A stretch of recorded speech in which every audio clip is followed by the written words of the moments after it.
Here we are with another Saturday Night Live Zoom, October 5th, 2019. And we're off to the races. Thank you, everybody, for joining. This is how it's done. One foot in front of the other. And stick around with people who are on the same vision, same path, similar paths. Because out there, it's pretty challenging, as most of you know. So today we don't have any interviews, so we're just going to let it all out. Who's ready? Eros, hello. Is that your first time on here? I see. Susan, hello, Susan. Susan's back. Steve, may as well continue. We were onto something. No, I was just telling Gino that yesterday for me was a tough day because I wanted to eat so bad, and I got through it. I was on a dry. I ended up breaking the dry, and that helped because the kidney flared up bad. Yeah. Plus, I was working my butt off. That probably didn't help. I was really pushing physically. We had a frost last night. I had to get everything out of the garden, so I was physically pushing too. When what's the sensation you get when the kidney gets aggravated? It's just pain. No, any burning? No burning. Is it like a stiffness? Yeah, it's almost like a tightening. And I mean, because it's physically, there were times where I physically bend over. It pulls me over. do you have sometimes like a knife being stuck in there? I wouldn't describe it that way. Not More like sharp, just no? yeah. More of a. What else was I this week too? Cramps. That was the other thing. Freaking leg cramps. Oh. Oh yeah. Oh Lord. Been there. Yeah, I know. I went on and plugged into it to see what was going on with it. It was a challenging week. Absolutely challenging week. This is the journey. We're gonna go. We're gonna have our ups and downs. When we have the downs, that's the challenging time to foresee that you're gonna come out stronger, because we always do. And as you've already experienced many times, Steve, it's just so we hang on to that and look at that, because this is part of the cycle, man. It's we're working with humanity probably at the most toxic, obstructed level in the history of humanity, right? At this time and age. So and Jeremy,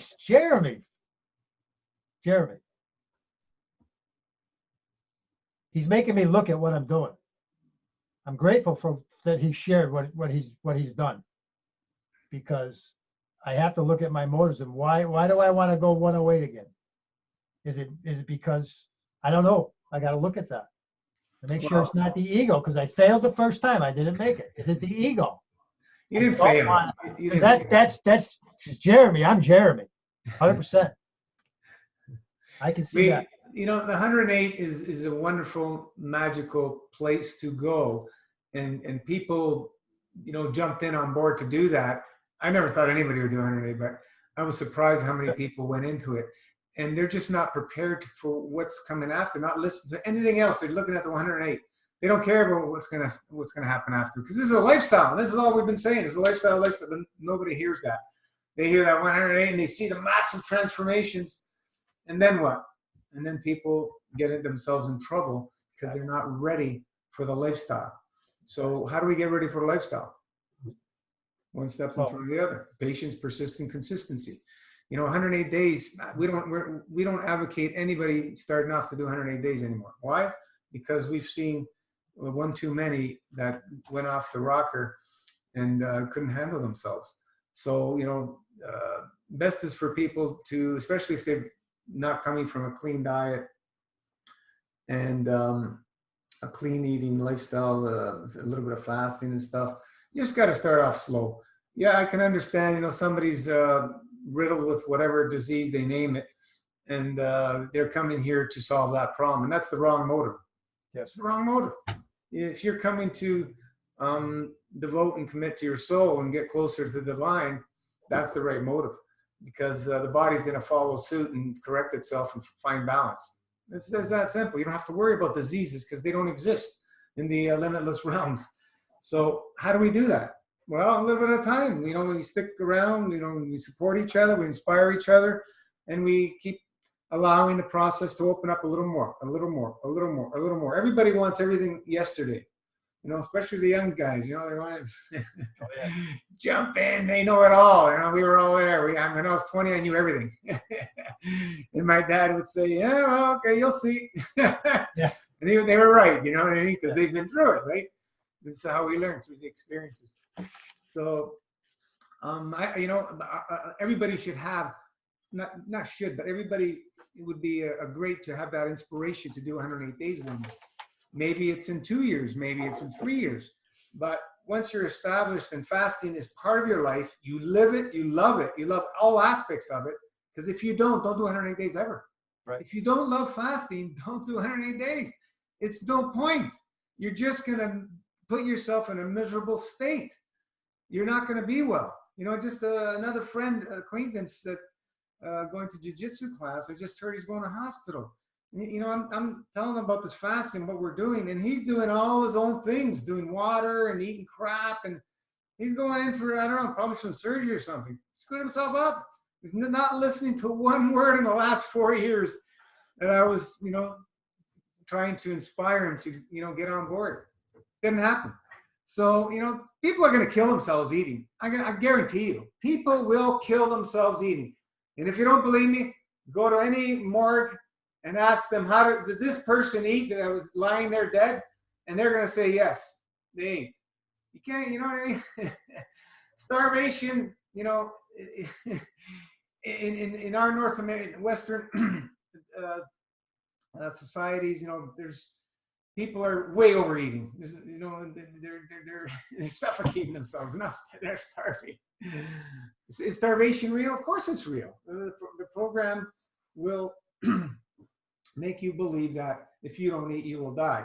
And an obstructed body will assist you in dying because it can't handle living off the fields. It can't do it. We've been programmed for generations. And you need to work at reversing that whole thing and letting the body slowly but surely start feeling the fields. And that's why you're doing these little fasts. And then you start getting to the point where fasting starts feeling great, beautiful, you feel amazing, sharp mind, more energy. And you go, my goodness gracious. And then you go back to food and you go, man, I don't remember food being this heavy. And then you go back to fasting and you go back and forth, back and forth, back and forth. And then your trust and your faith becomes stronger through the fasting lifestyle. But you need to fall in love with fasting. Food, we're all experts at eating. We've been doing it for decades, most of us. So how much more eating do we need? How much better can we get at eating? There's any of the pages with food, there's hundreds of thousands, if not millions of people following these food. Why? Because that's what people want to do. They don't want to give up food. Their program does not allow that. There's no belief system that fasting is a natural state.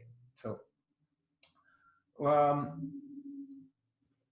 everybody's going to have a different pace that they're going to be able to feel comfortable at. We don't ever push, but we always expand and allow the process. We expand every time.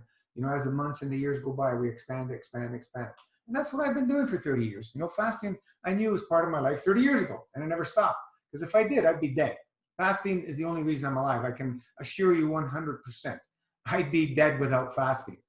Now, when people get themselves in a very obstructive state through their lifestyle, for doing it for decades, and then they do one little fast or one long fast, and they haven't corrected all their problems.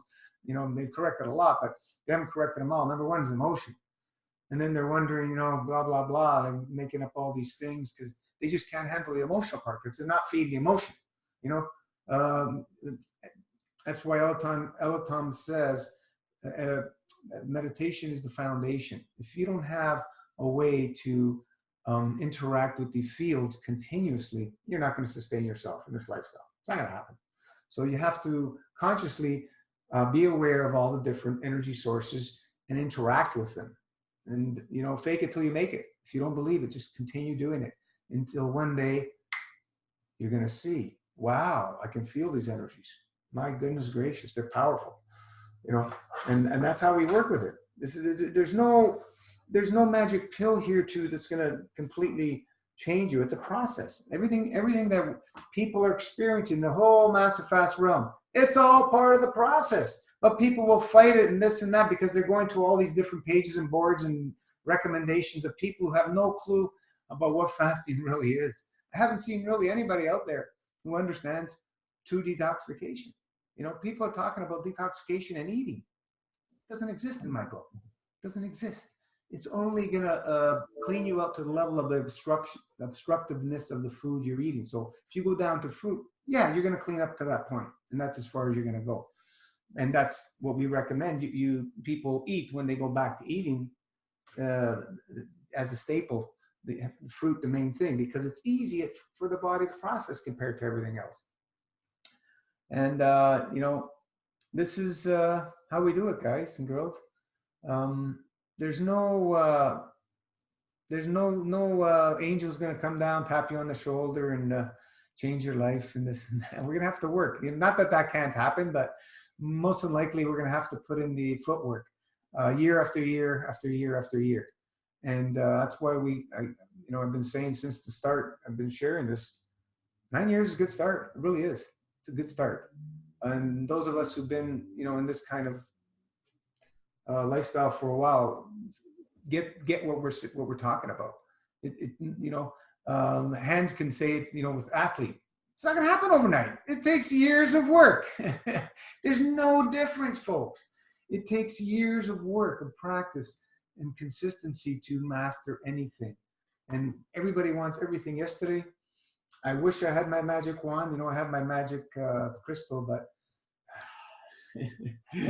those emotions are ingrained in us very deep, many, many generations back. It's all, you know, part of us. And it's really interesting.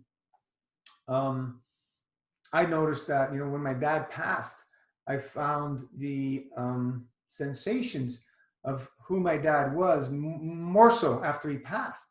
That, you know, those feelings of kind of, holy geez, I am like him, you know, coming through.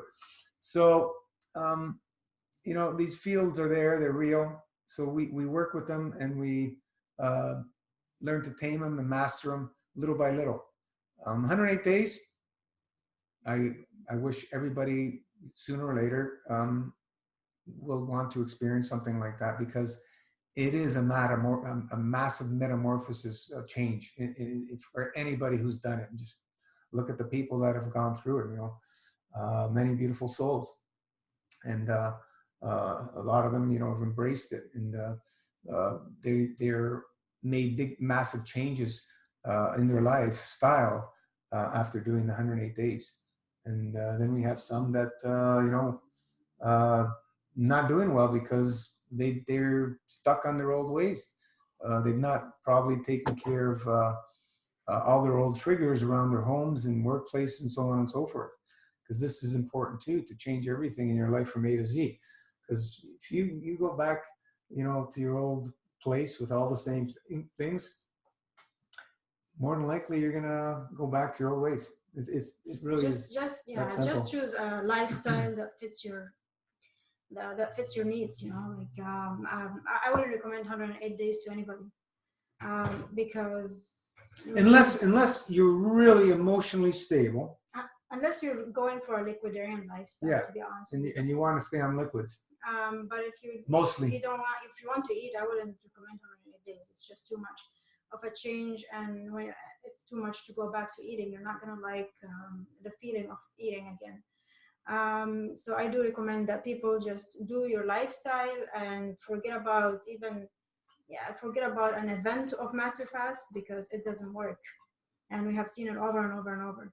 It works. Yes. It's the people don't want to work it after. Yeah, I understand, but it doesn't work altogether. It doesn't work, right? Like long term, it doesn't work. Short term, of course, you will see way more benefits when you do a longer fast. But most people are not ready, and you think you're ready because it's so easy to do it. It's so easy to do a long fast, but what's hard is the lifestyle. When you go back to eating, it's very hard. So I don't recommend anybody does that actually.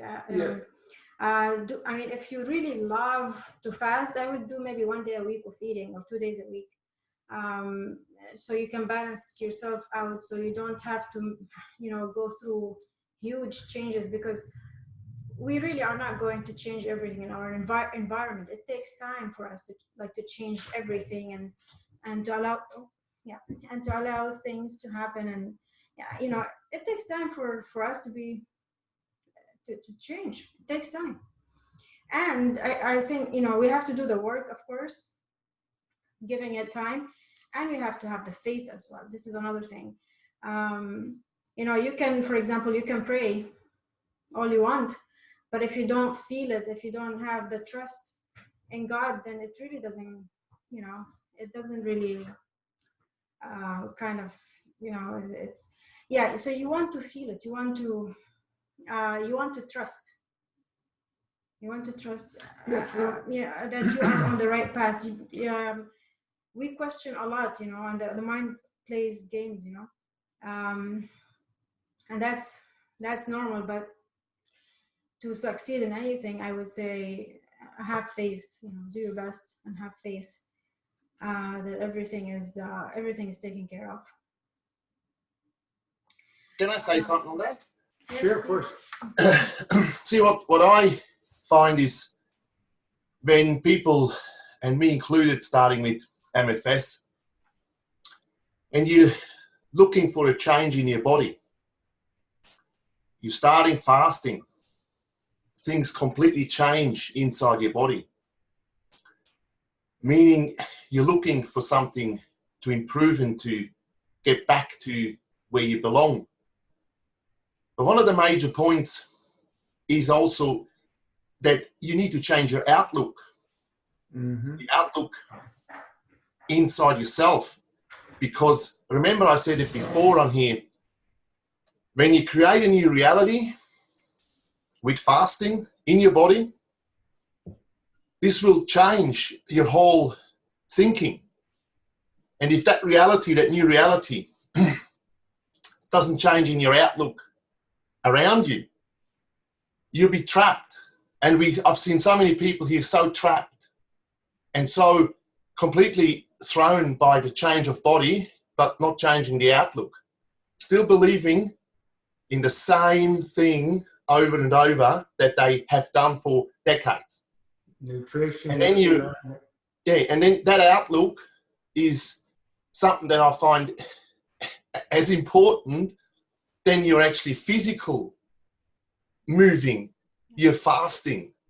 Because if you don't confront yourself with the outside reality that is actually what got us into position physically, that you need to change the outlook and to find ways to minimize that influence from the outside or from the other reality that surrounds you. That's something that is not easy to do. But for me, how I do that is looking at simplicity. Because think about just your daily life, how complex things are in your daily life. Organizing your whole life around you, your finances, your relationship, your sport, your all this and all that, and the complexity of everything. And that then gets so to you that when you come with something so simple as fasting, it throws you around. It throws you completely out the door. And that's something that is profound. And I see a lot of people struggling with that. They have no idea how to deal with that, actually, the outlook, change my outlook. Because they still want to then chase their new car. They still want to chase that next thing. They still want to chase this. They still want to chase that. In your body, you completely change, but your outlook doesn't. How do you want to reconciliate that? That's so important that you reconciliate outlook and physical your physics changes because you're committed to fasting, but your outlook doesn't change. So meaning until you sit down and you sort your outlook out. And that's when, you remember, protocol, write down your goals. That outlook. Now, everybody then, obviously, as we all differently respond to this fasting. I mean, there's pillars where we all have to stick to, and that's where the protocol is very handy to have. But then there's the individuality.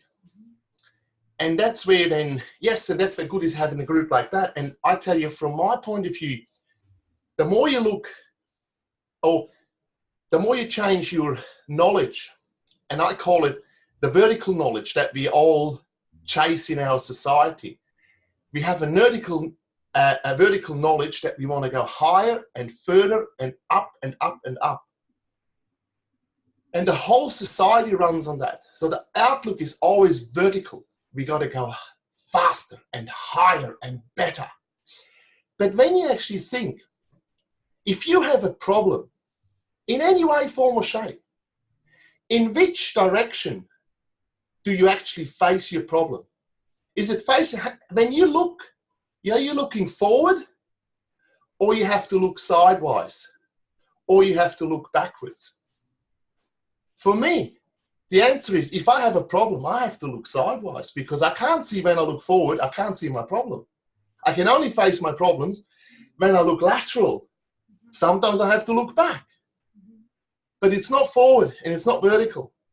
It's actually living. And when you look at indigenous people, they never face forward. They always look lateral. They always think, oh, is he okay? I'm next to me. Is he okay too? And is that okay too? So they're looking at things are lateral, not forward. We all move forward gradually because time does that. But the outlook is not forward. The outlook should be lateral. Think yourself, if you have problem in fasting, oh, but I've got to get this next dry fasting. I've got to get this. Now you have a problem. Look sideways. What is holding me back? Where is my problem? It's always on the side or back. It's never forward, you know? And that's just from an outlook point of view. That's the way I see things. And when you then understand that the simplicity of it, that what you so do simple in your fasting, so simple, don't eat and just live with your surroundings. And if you're going to change that outlook inside yourself, then even emotions start to then come under control. All other stuff comes under control, but you have to let go. And you have to let go of a lot of forward thinking, vertical thinking. You have to be more lateral.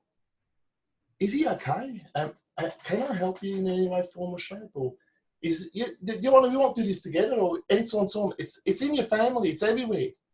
If you spearhead, if you take the flag and run, and you see this in this MFS family, people take the flag. I'm running as fast as I can, as far as I can, and then they get taken down because then they have to look back because they're at a position where they don't know what to do. They're completely lost. And then you have to say, oh, shit, I got to go back. You know what I mean? Because I have to reconciliate. That's why that step is so important, just to take one little thing, have a look lateral. Is everything okay with me? Do I need more time on this? Do I need more time on that? Simplicity. And I think that outlook is what really is a huge hindrance, because we're just too far entrenched in forward thinking. Look what you do with your body. Your body's not going forward. It's actually grabbing all the shit and trying to get it out. That's not forward. That's not vertical. That's here and now. And just be and let that process happen without, like, remember, you know, people, oh yeah, I've got to get enemas, I've got to get 20 liters into me and I've got to do this. What for? Let the process take care of you. And then you can take care of the process. Remember, that's so important. So that outlook, I think, is one of the major points that I did the same when I had started my health journey, you know, like, oh yeah, how am I going to do this? And how do this? And what does this supplement do for me? And this, and I've got to know all this, I've got to know all that. At the end, what do you really need to know? Now, when you do MFS, nothing. Fast and enjoy being alive. And that process, that outlook is so, that's really where I find the top secret is. Change your outlook back to looking sidewise. Live in now, not what happens tomorrow. Then everything falls in. To me, it peeled so much off inside myself. And I sit here now and say, no, I'm not going to do that no more. No need for that. You do that. Friend rings me. Sorry, got other things to do. Not chasing that no more. I have enough of that. And then that peace comes. That peace comes internally. You see? Not, and I'm not serious. Remember I said I've pursued enough in my life, just going and trying to do as hard as possible. Nah, it's not as hard as it can go. It's just with a lateral approach, you can achieve everything in your life. Anything. We don't have to be, as I said, yes, if you want to go a 100-meter sprinter and you want to win a gold medal, and I've done that, I know what the process is. But that process is, from my point of view, from a human point of view, not very constructive. It is actually not. It's achieved. Yes, you can pat yourself on the shoulder and say, yeah, I'm a champion. But what does that get you actually? Better health? I didn't find that. It does something. It's a stimulation that you go for and that you live by. But as I said, change the outlook or work on changing your outlook. And then things will fall apart. And then look to other people, or how do they do this? And that's what I do. That's why I look at the past. Because in the past, we've had, in Australia, we've had people that had only lived lateral. A few hundred years ago, but they did that. And you learn far more of that than chasing your new iPhone or your new gadget. Because that's the change that has to happen. And if that happens within, fasting becomes an ease because it's all links and falls together. Simple as that. That's just my little outlook view that I find very important. Yeah, it's beautiful. I remember the other day you mentioned, Hans, that it's about building the foundation, a strong foundation. So like if you fall, at least you have a strong foundation. You're not going to, you're not going to hurt yourself, I completely agree with this. I completely agree. And I agree that, we all know that Master Fast is a lifestyle.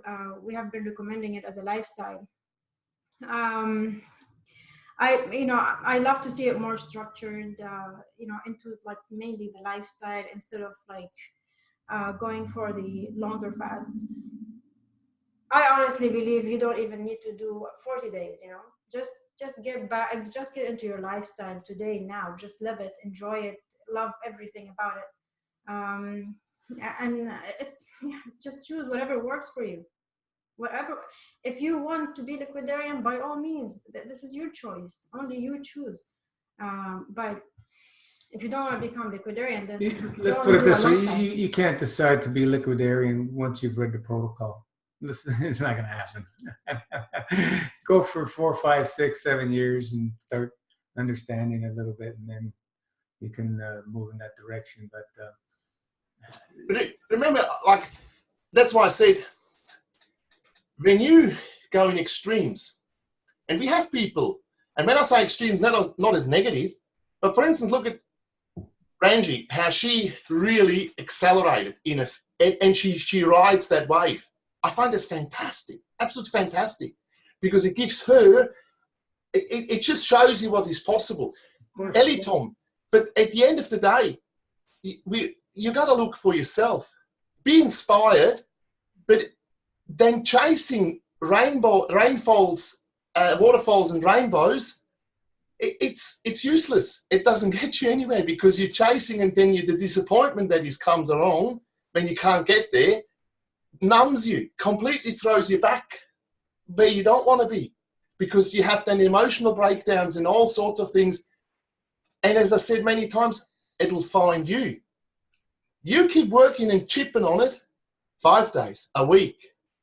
A life, as I said, do the levels that we now that you introduced with the protocol. That is far more conducive than just taking the flag and running, because if you're ready, everything will find you. It's like, look, it's anything in life. You want to achieve something, you have to learn it, you have to live it, and then it comes to you. Simple as that. Yes, you can sometimes force a point, but forcing is not the right way. Forcing is vertical, is forward. I think live lateral, go lateral. You will move forward anyway, but it gives you far more satisfaction because you're in control. If you run forward, you lose so quickly your control, because you haven't got, you can't control a lot of things because you're not looking sideways, you're not looking backwards, you don't know what's going on, you just see forward. And that achieving, I think, is destructive. Really it is. In real terms, it is destructive. It is not helping you going just full blast forward. Rather, settle down, live with what you have, and consolidate your achievements and live with that one by one. That is a lifestyle. Yeah. Think about a marathon run. I mean, how many marathons can you run? Eventually they burn themselves out. I mean, you've seen enough people that, but he's so fit. Yeah, but fit is not healthy, and healthy is not fit. So there's two different things. But when you admire somebody and then he dies on 36 on a heart attack, well, great marathon runner, must have been very healthy then, isn't it? Exactly. So that's what I'm saying. They're the things that just, like that, put time on your side, change the outlook, work on changing, because that takes time. I mean, I can tell you, I work every day on it. Every day I work on that. Man, how the hell, why do I do this again? Why do I get trapped in this again? Let's go and sit there. That's what I've just been out there on the veranda, had my little incense, and just sit there and contemplate my day. Just don't worry about anything. Just contemplate my day, and just don't let because it's very, very, very hectic all around, all the time. And I think, what are we chasing? I want to chase health. I want to be healthy. If I go and chase and chase and chase and chase, it's not conducive. It really isn't. But that's an awakening that, as I said, that's change of outlook. And everybody has to find its wealth. But let me say one thing. You won't find it in the news. You won't find it in the magazine. You have to look at people. You have to look at people that experience and live a simple life. If you look at celebrities, they don't live a simple life. That's not the right way to look. That's what has to change. You're day by day, dissect it a little bit and see, but hang on, I'm admiring this and admiring that, but is that really conducive to my own change? And if it's not, stop it, drop it, move, you know what I mean? Like, change that outlook. Little things every single day, I find, have to be there, have to be done, and it's a repetitiveness. Like fasting. Fasting is repetitive. It is. And the repetitiveness brings you the result. Outlook. Make it repetitive. Break it down in small things that you drop. Don't do that no more, don't do that. And so on and so on. And then things evolve. And you change. Your whole change. See, that's what I'm saying. All of a sudden, all these friends that really, really highly acidic to you, well, drop them. Just don't worry about them. That's what you have to do. Either you look for yourself or you look after your friends. It's up to you, even in your own family.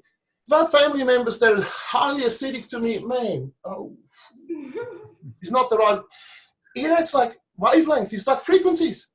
That frequency doesn't resonate with me. Nah, don't need that. It's not that you want to be, but it's your choice then. And once you feel it, and think about it, the more you're clear, the more you feel frequencies, the more you feel fields coming to you. So let them talk to you and let them make a decision. Let them say, hey, I got to change this. This is not very good. And, we've seen this, and a lot of people reporting this. So they are things that are of essence to actually make and establish a better life for yourself, not for your friends, not for your family. Remember number one. That's what counts. Yeah. Simple as that.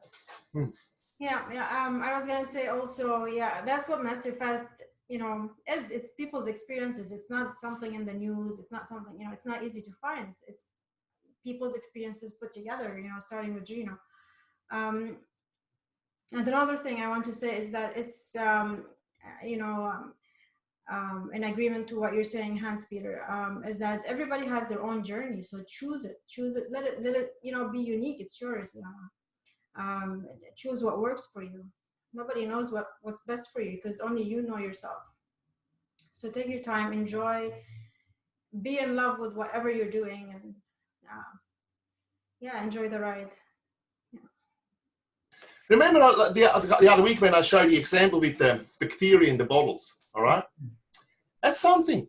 To me, that was so profound to me, what growth can do to you. When you let things just go and it goes in the wrong direction, man, it really, really takes over. Things like that to me and it doesn't become a problem, it just becomes an awareness. Right. Yeah. And then you can change.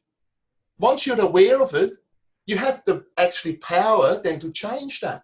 It's as simple as that.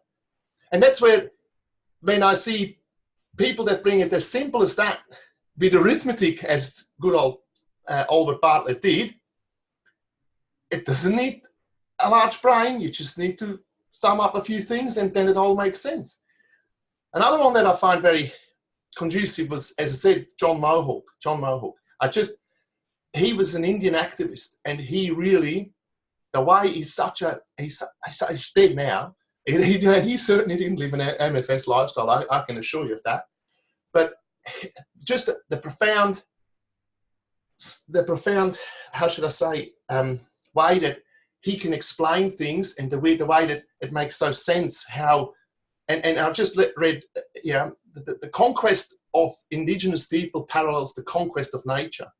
How the more we go away from nature, you know, like how that is so destructive to us. And I mean, I can put up a little article that you might want to read, but it's just, as I said, things like that, you got to search for things like that help you to understand and come back to simplicity. Don't go to complexity. I read a big manual of complexity, I'm done. You can't function no more. You just get trapped in this. And think about how often this happens in our life, in our society. There are things you got to shed. And there is a way. I mean, you don't have to be Einstein to understand that. And you don't have to, because I think that is all, that vertical knowledge is really destroying. That, to me, all it is. Because you're not looking lateral. You don't take care of what's happening around you, what is actually happening. You know? And is really something that you need to change. Don't look forward, because what you look forward is only where you want to go, but you don't see what's going on sidewise. You can't see. Only when you turn your head, you see that. Only then. And that is, think about, am I actually turning my head, or am I just trying to really prove an event, as we said? I've got to win this event. I've got to win this event. What do you want to win that for? Look lateral and find that satisfaction there. Simple as that. Yeah, it's a much healthier growth when it's like with a bigger foundation than just, you know, straight line.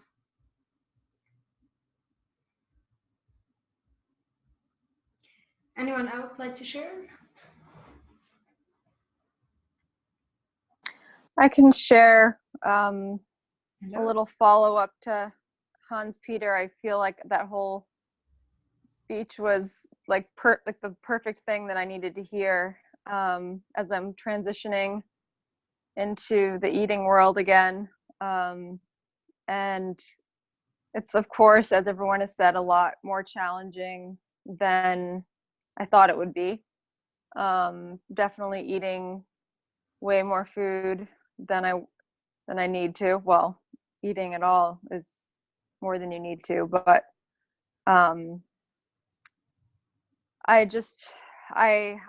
you're probably hearing, I feel like I sound a little defeated because I've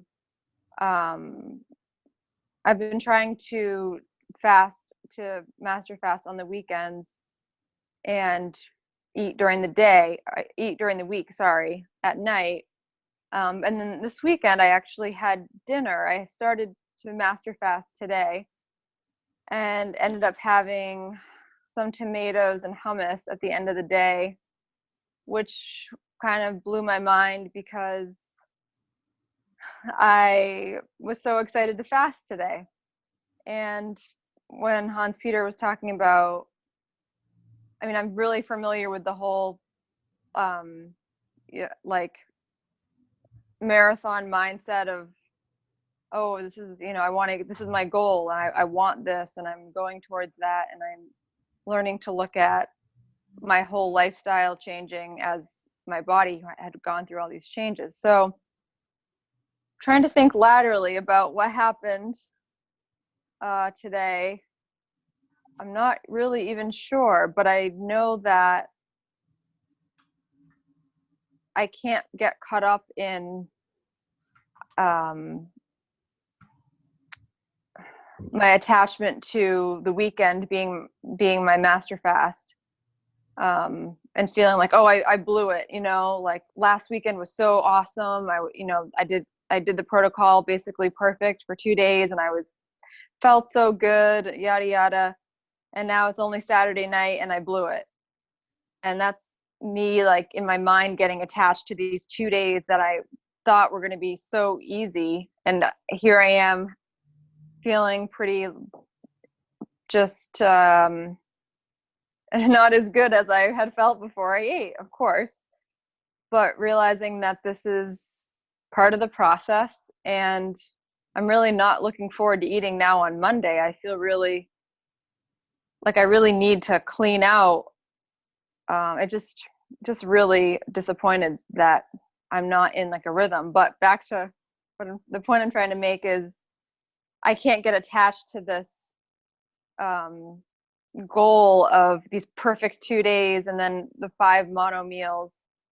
I have to just say, wow, eating is a huge mind trip that I've been on since I was born, and to be attached to this system that I think I'm just going to get perfect, after being so new, it's not about that. It's about having a different relationship with food altogether, and attending to myself and my emotions in the moment, and realizing I don't need food. Like, I didn't need to eat those tomatoes and hummus tonight. I think that I was stressed about X, Y, and Z, and Did you enjoy not wanting to deal with it. I did. Okay, leave it at that. Yeah, I mean, No, But you know what? leave it at that. It's good to sit down and ask yourself, why did I feel this emotional need to eat? It's good to ask yourself, because you have to give yourself time to change, right? And it's good to see where the triggers are. It's usually emotional stress or something, or boredom, or so sit down and say, okay, wow, why did I fall off? It's okay to fall off, but why did I fall off? What triggered it? So next time when you get these triggers, they're not real, and it's always good to see them, because they are opportunities, right? So an opportunity to grow, to learn from. So next time you're stronger, and you don't fall. It's okay. You're doing great. What wouldn't it be better to do it during the week when you're busy? Yeah, that's another thing. the fasting. Yeah. Maybe, yeah. And I kind of liked, is it Mirajam? Mirajam? Do you work on the weekends or? No. Yeah, so that's why I'm trying to say, do it while you're working. It's yeah, it's easier. Right, and then it could be like social to like share food with people on the weekends. Right. Yeah, I also liked what Miriam said about, I feel like I'm just getting, like she did 3 days of fasting and then 4 of eating. And that I think I want to maybe try that, because I wasn't able to really get cleaned out. Like as soon as I started feeling like, okay, I kind of cleaned out from what I ate during the week, I was already eating again. Yeah, so it just feels awful. Kind of. In my opinion, the more eating days, the more cravings you'll have. So yeah, more control, maybe do 3 days. You can try 3 days. Maybe that's what happened tonight. Like, it was just, I had already been having so much emotional satisfaction all week, and I was just like, and now there's food in my house. Yeah. So this is like way harder than I'm just so surprised, because I really love fasting. Yeah. And I remember, Ranjit, you were, Rana, sorry, why am I calling you Ranjit? Another R name. I remember you talking a couple of weeks ago over in the summer about this tomato that you really wanted to eat. And I was thinking, like, a tomato, like, it's not even. When you're fasting, it's appealing. Right, Steve? Steve grows his own. Hello, we lost you. Hello. Miranda, maybe she'll be back.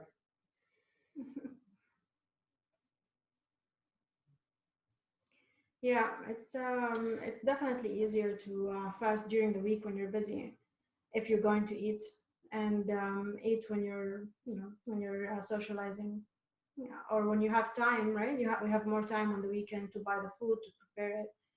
So I find it easier to eat on the weekend, and you have time to eat it and digest it. And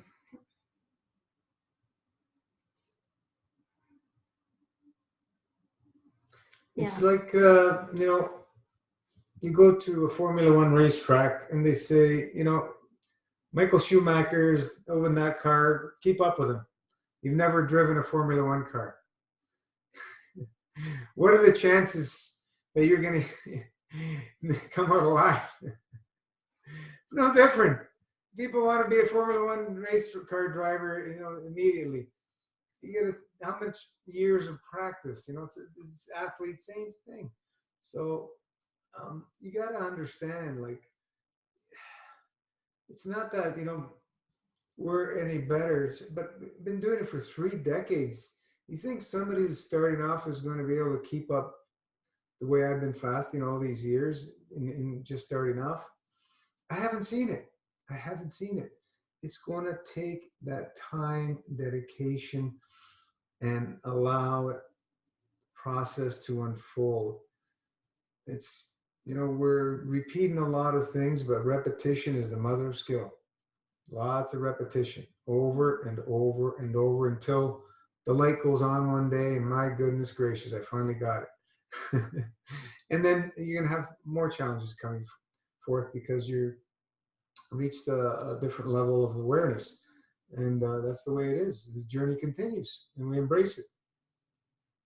So somebody was mentioning about the protocol's way too strict, this, that, and the other thing we were talking a little bit earlier.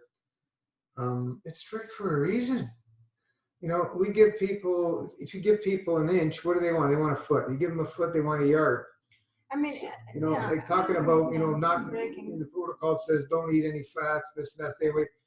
You can't, if you eat, you can't not be fat-free pretty much. Everything has some fat in nature at certain percentages. So you're going to get your fat. But why it's written like that is because it's written like that. You think people are going to completely stay away from fat? Not going to happen. But I haven't seen that happen. I mean, that's the responsible, of course. You want to be responsible, and nobody wants to be responsible for your mistakes. You have this is the protocol. Follow it. If you don't follow it, it's your problem.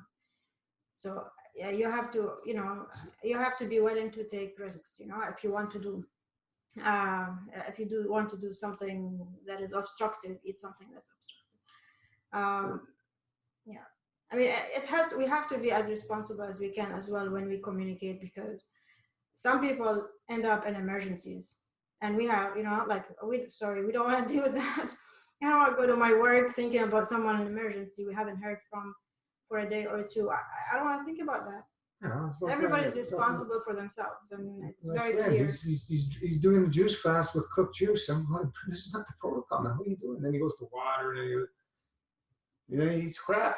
Okay, this is not what we do anyway. I mean, do whatever you want, because this is not what we're teaching. It's for 4 years of telling, giving them information. No one is perfect. No one is perfect. We're not perfect, but please, do your best. We know what to do. We know what works. We know how to do it safely and effectively. Master Fast System protocol is going to kick your butt like nothing else out there. That I can assure you. There's nothing I've found that comes even close. So if you're not ready for that butt kicking, you're not going to be happy. You're not going to be happy, because it's going to completely transform you, change you in every way, shape, and form that you ever knew. It's going to shatter all your belief systems. And this is what we're talking about.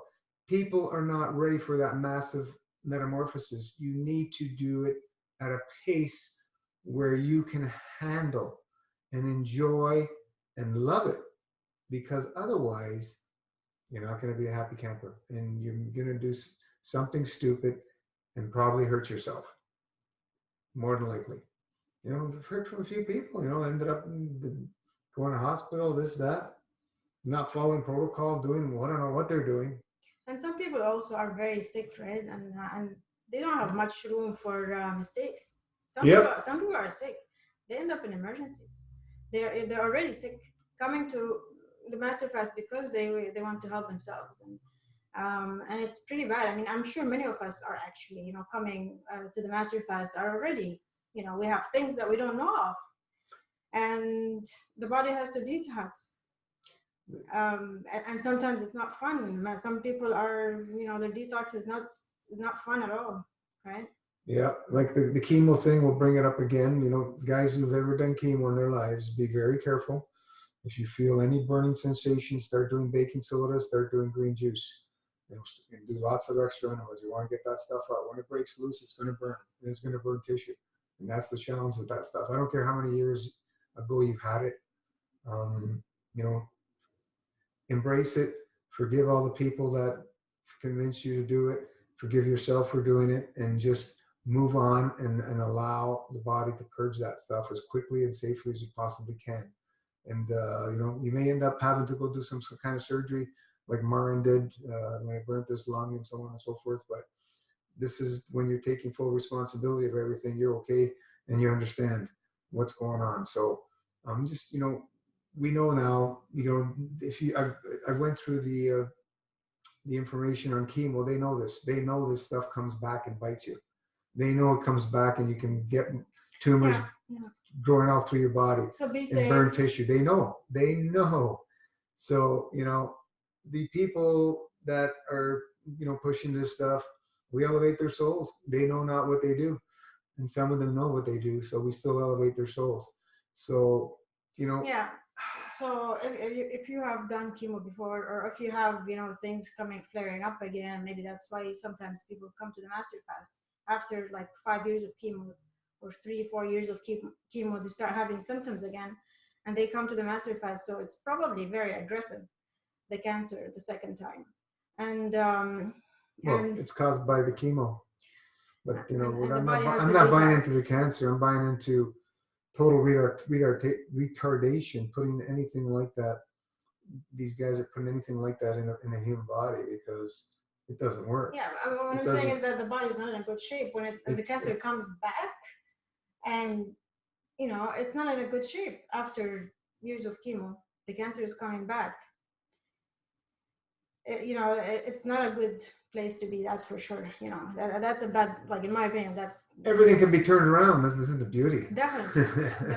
Yeah. We have the knowledge now to turn anything around. So that's what we're working with. Just be safe. Be safe. Learn as much as you can about how to help your body detox all this and reverse the damage and whatever tumors and stuff like that we have. And Marine had to go through surgeries as he was detoxing the chemo. He went through 2 surgeries, I think, right? Well, one was for the burn. The second one was for repairing a surgery that went wrong. And he's going for another one. And he's going for another one, for another surgery it wasn't 13 surgeries, it was 24 surgeries. Yeah. I don't know how the man's alive, but God bless him over and over. God bless him. Since 2011, 20-something surgeries. It's remarkable what the human body is capable of. That's what he's showing us. It's just amazing. So. And another thing is, if the detox is too strong, of course there are things that you can do to slow down the detox, so it's not too much on the body. And then another thing is, in my opinion, eat. Break it, but prudently. Yeah. And then just slow down a little bit, like instead of going vertically, because maybe sometimes it's too much. Like Hans Peter said, just go horizontally and just slow down a little bit so that the body gains strength again before you detox more.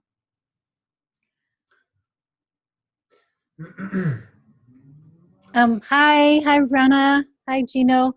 I'd like to share and like piggyback on that note.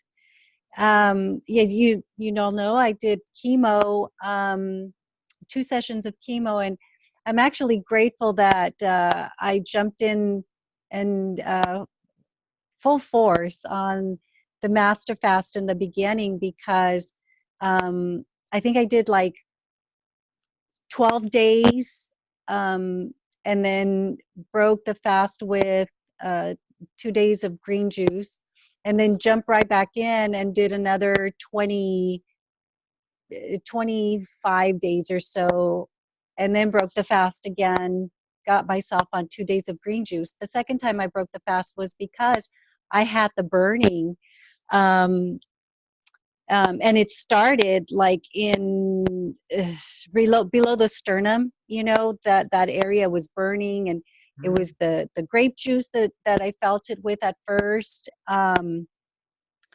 then a couple of days before I broke the fast, I didn't do the colima with baking soda. I just did it with plain water. And I recognized that there was acid, a lot of acid coming out. So when I shared that, Gino, you asked me if I had done chemo. It turns out I was releasing the acids of the chemo. So I got off of MFS, 2 days of green juice, which were so difficult.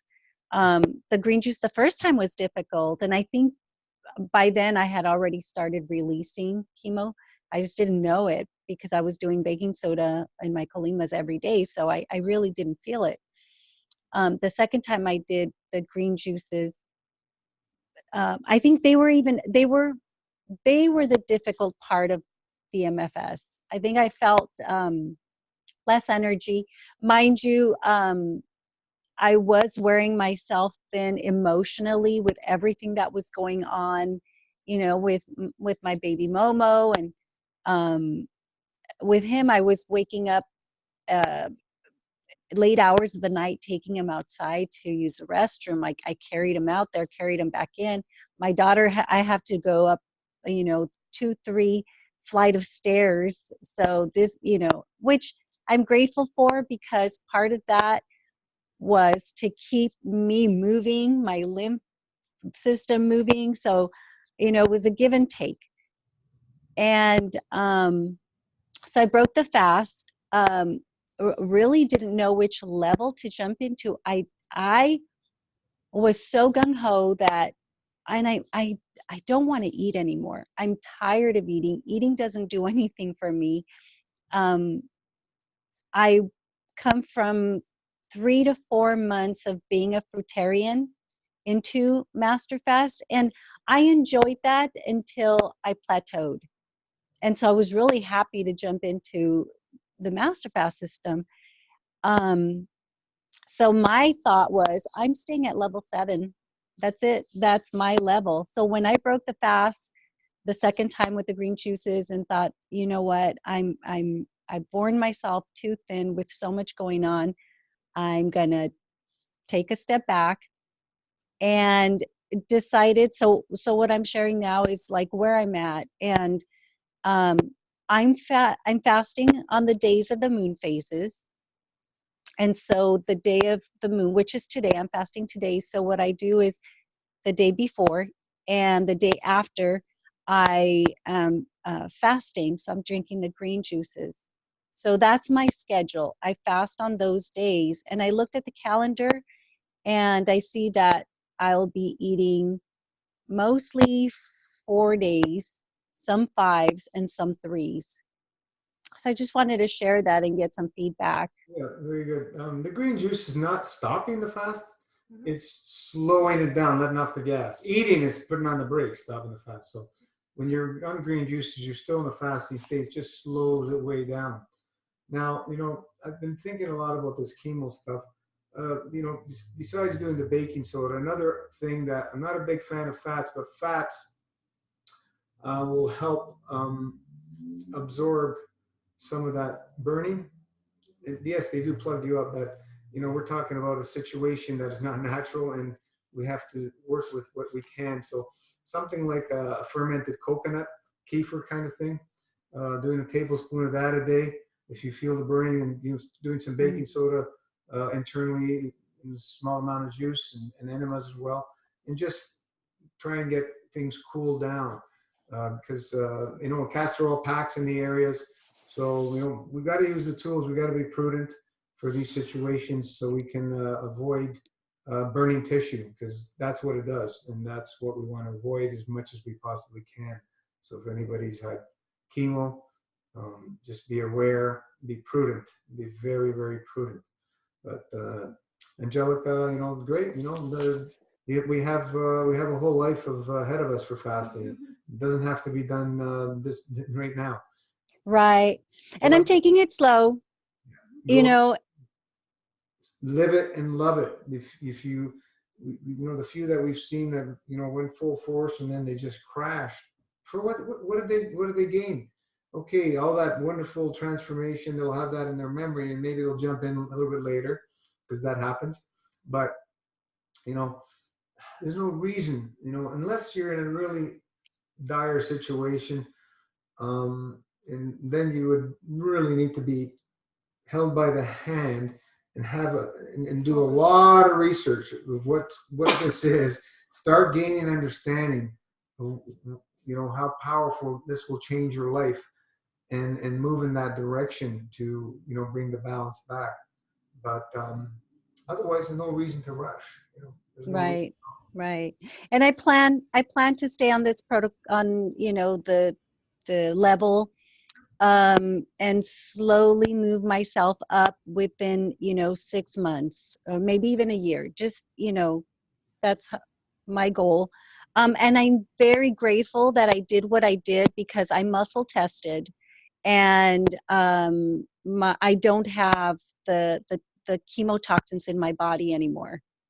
So everything works exactly as it should. And you've done very small amounts, right? I only did 2 sessions. Yeah. But that I lost my hair. So it was strong stuff. Yep. Agent Orange. It's Agent Orange. Yes. It was funny because the nurse that would put on her outfit hadn't changed her gloves quite yet. When she was going to start working with me, she was working with the person. I mean, there's rows of seats, and you're just a number sitting there, and they go one person after the other, and I'm thinking, I hope she changes her gloves before she works with me. She comes up to me. I said, I just wanted to know if you were going to change your gloves. And she's like, oh yeah, I'm going to change them. I'm almost getting ready to work with you, but the gloves aren't for you. They're to protect me, because if that drug that I'm going to give you were to drop on me and I'm not wearing protection, it'll burn a hole. And I'm thinking, oh my God, and here she is going to put it in my vein. But, it's crazy. We're talking about, we go in things blindly, we're trusting. Yeah. Yeah, it's blind. So it's okay, forgive it all. We understand. We have a new understanding now. So anything. Wow. If anybody's that is going towards that road, pray that they come to an understanding. It's absolutely ludicrous to put that stuff in the veins or anywhere in the body. Right. Well, you did amazing, and you're doing amazing right now. Breaking your fast and, you know, slowing down a little bit, knowing that you can always go further, you know. Yes. Yeah, I'm taking it slow. I'm getting so many realizations, so many lessons. When I broke the fast the second time, and I knew, okay, you know what, I'm gonna get on to eating a few days. My mind was jumping for joy. It ran out thinking about all the possibilities. Ooh, it's possible that now we're gonna eat processed food, and I'm watching it like, wow, I can't believe this. I don't like to eat food, and yet my mind is just everywhere right now. And it took days to like bring it back in, you know, and say, you know, no, this is our path and this is the direction we're going to go in.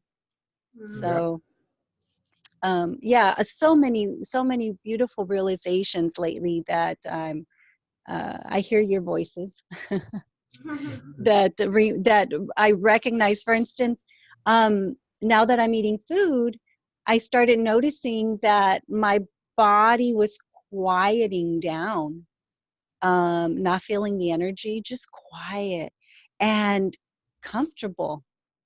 And I think that's the perfect word, is comfortable, because I was going back to my old ways. And Gino, I heard your voice. You said we're so used to being numb. And I recognize that. And I realized, oh my God, this is not just comfortable, it's numb. Well, no sooner did I start feeling energy running through my body, and I recognized that as, this is being alive. It doesn't feel comfortable until I said that. This is being alive. And I'm like, wow, I love this. I love this feeling. Yay for me. I'm glad I'm feeling this energy. Love it.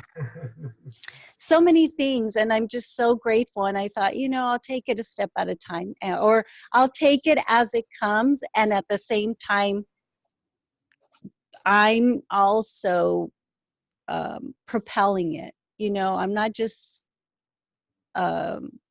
standing by letting it happen. I'm participating in a sense. It's just a little both. You're living it, you're loving it. That's the other realization I had. A couple of days ago, I woke up in the morning, and 4:32, I do my plasma bank deposit, and then I do my best to stay awake and do the breathing exercise. Well, for a second there, I felt, oh, it's work.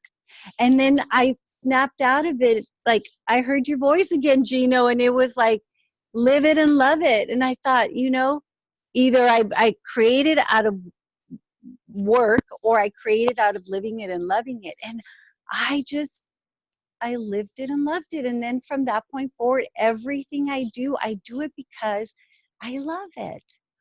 It's just amazing, these things that are happening right now. And confirmation after confirmation. Realizations, right? As you expand, little by little. But it's a beautiful thing, to come to that realization on your own, right? Yeah, so I'm grateful, so grateful for everything, and for you guys, and thank you. Thank you.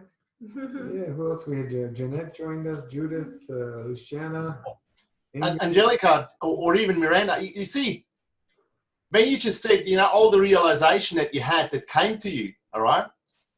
That's when I find points like that, then I'd like to then consolidate them, live with them. That's what I think then is your lateral stuff. Enjoy it and embrace that, and try to implement that on a lateral level. You see, instead of storming ahead and ahead, these feelings, these sensations that you had and that we all have, to basically then reconcile them and let them establish inside yourself and let them grow with you sidewise. You know what I mean?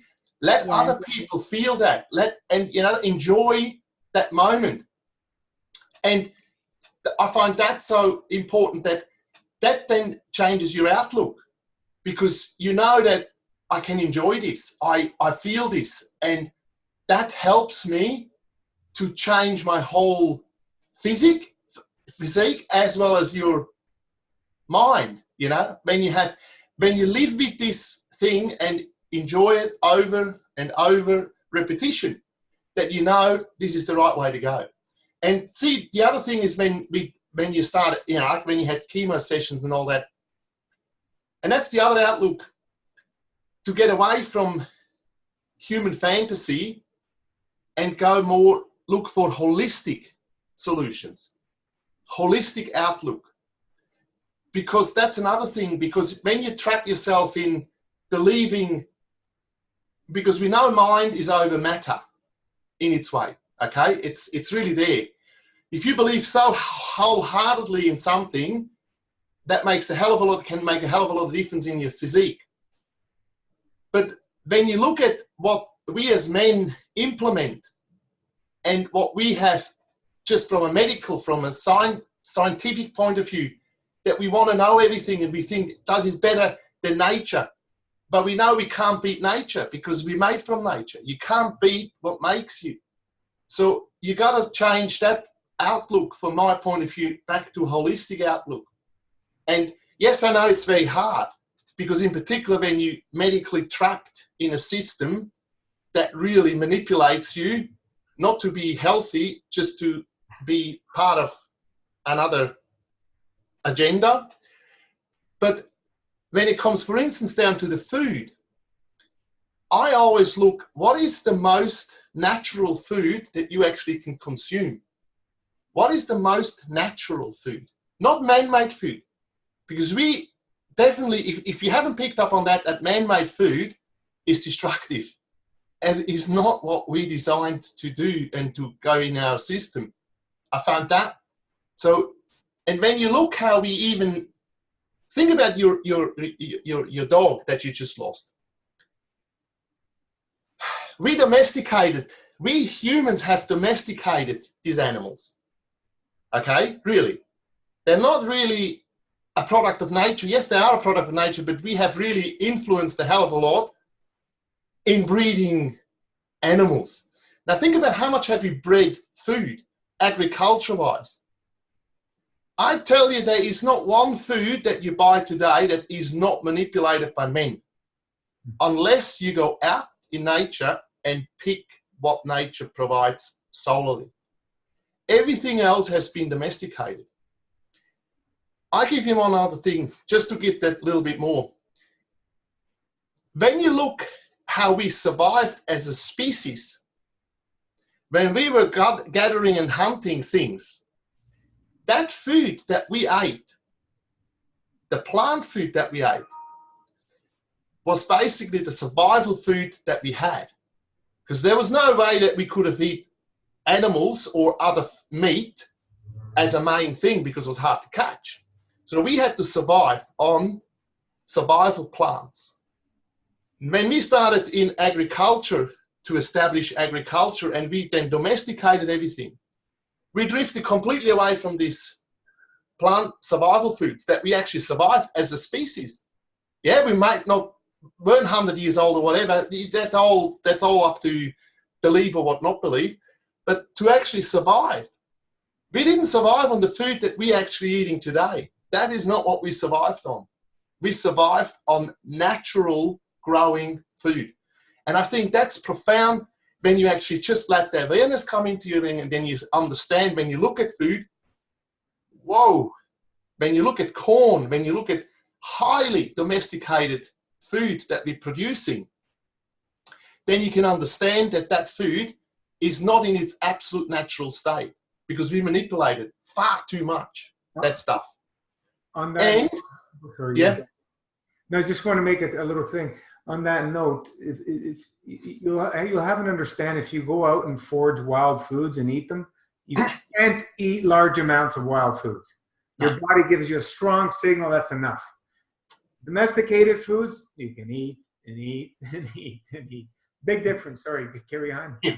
That goes in the same direction, you see, because when you see that we survived on survival plants, because any plant has stuff in it that will that it doesn't get eaten. It has that protective mechanism in it as well. So, and survival plants is what we really should be living on. But as Gina just said, and that was the next thing I was going to say, is you don't need huge amounts of that.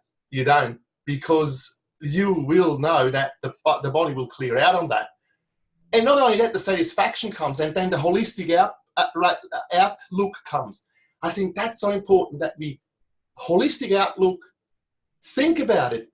Think about what plants do you really should eat in a natural state, and then go and do your shopping. And then you understand the reality, your reality that grows in a holistic way, and your reality that you find in the shop is completely lopsided. And then but what choices have you got? That's what you then got to work with. You understand? But I think if the outlook changes, you will then learn less is more, less is more, less is more. I eat a bit of this, I eat a bit of that, and so on and so on. So that's what I'm saying, you know what I mean? Like when it comes to that. And then that holistic outlook goes then, look, we can't live forever, we all got to die. And we all will deteriorate at the end when we die, to a certain extent. But it's the quality and it's the choice that you have how to go through your life is so important. And that's what I'm saying. That's a holistic outlook. When you see how you manipulate it through society, through the medical system, what you have to do, how many tablets you have to swallow, what treatments you have to take, and so on and so on and so on. There's no more choice. You be told what to do. A holistic outlook gives you the choice. I'm in control. I can do this, I can do that. I talk to my body, the body talks to me, and so on and so on. That's, to me, more worthwhile looking into that direction than actually finding solutions that are presented to me, and then you go and you just choosing them, then you haven't got the choice. You have the choice once, and once you're in it, as you can see, when people go through cancer treatment, through mental treatment, through all these different kinds of treatments, there's no healing at the end.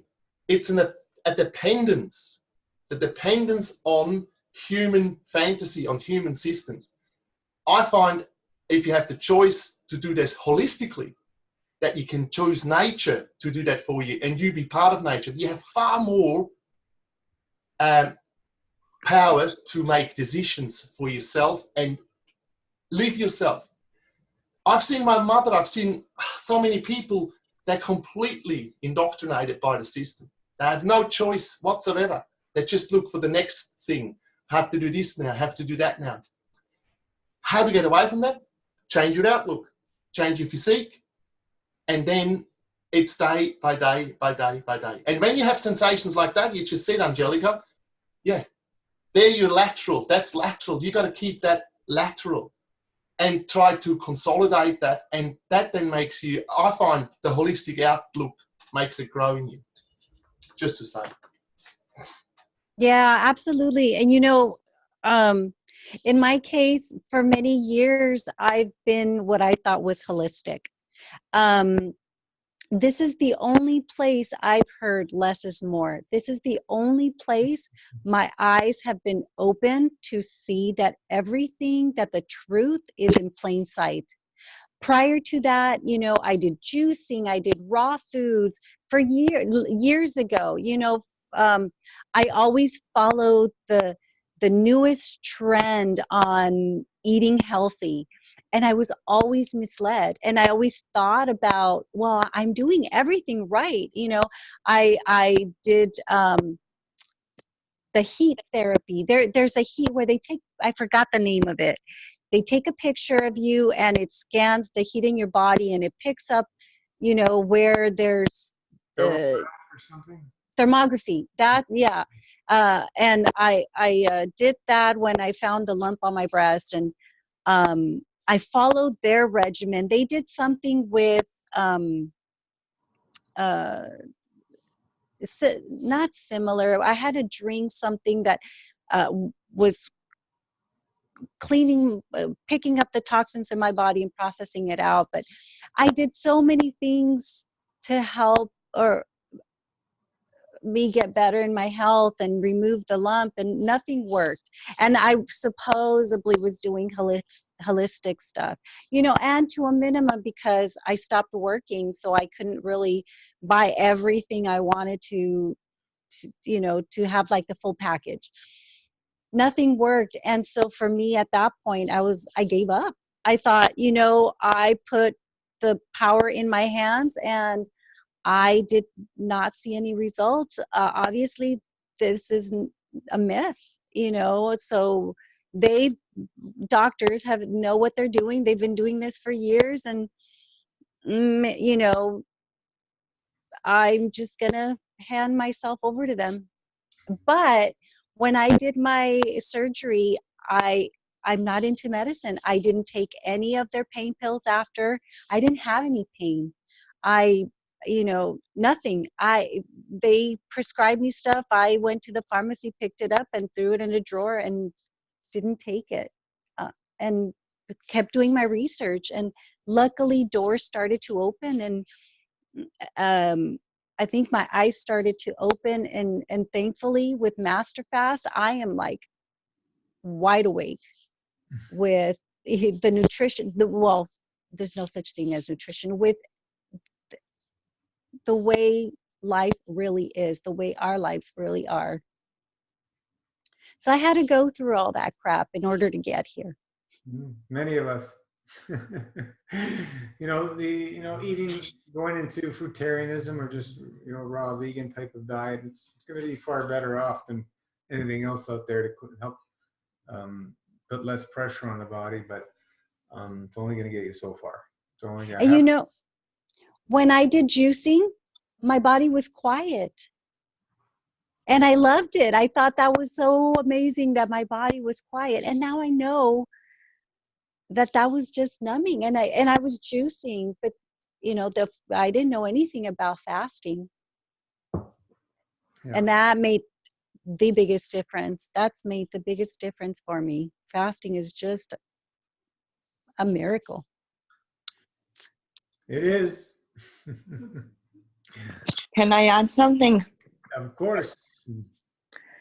About the organic and herbal stuff. In my unfoldings came true too. It's another trap. We're going away from ourselves to not allowing and also follow somebody else, not through our natural being we are. Because when we come home, and at home is nature, God, soul, whatever anyone wants to call, you will be guided. What do you need on the moment you are in? And herbal, chemicals, organic, non-organic, it's all mind-made. When you're gonna be in tune, you will know. Exactly.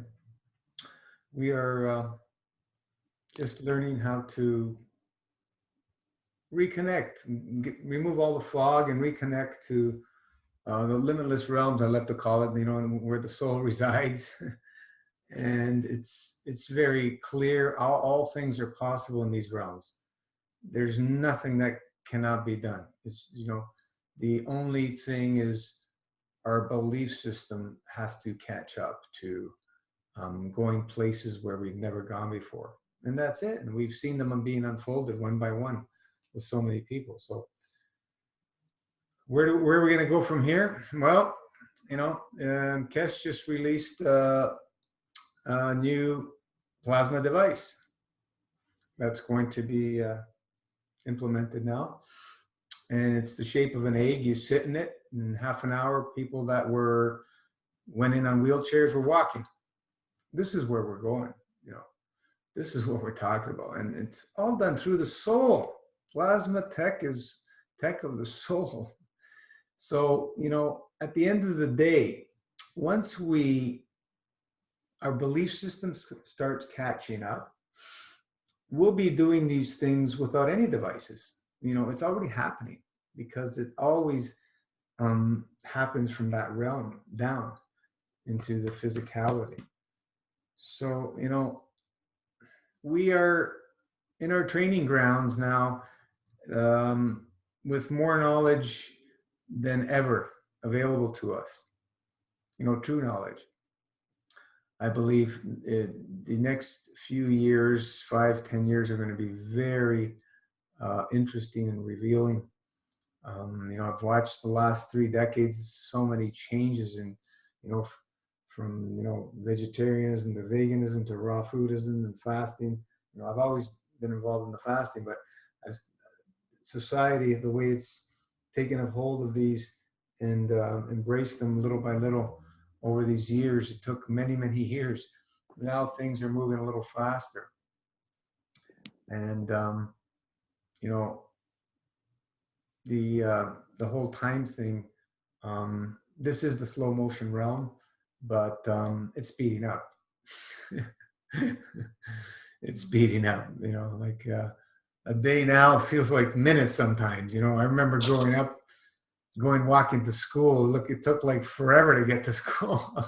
A day felt like a month compared to now. So it's all interesting. We embrace it all. We love it.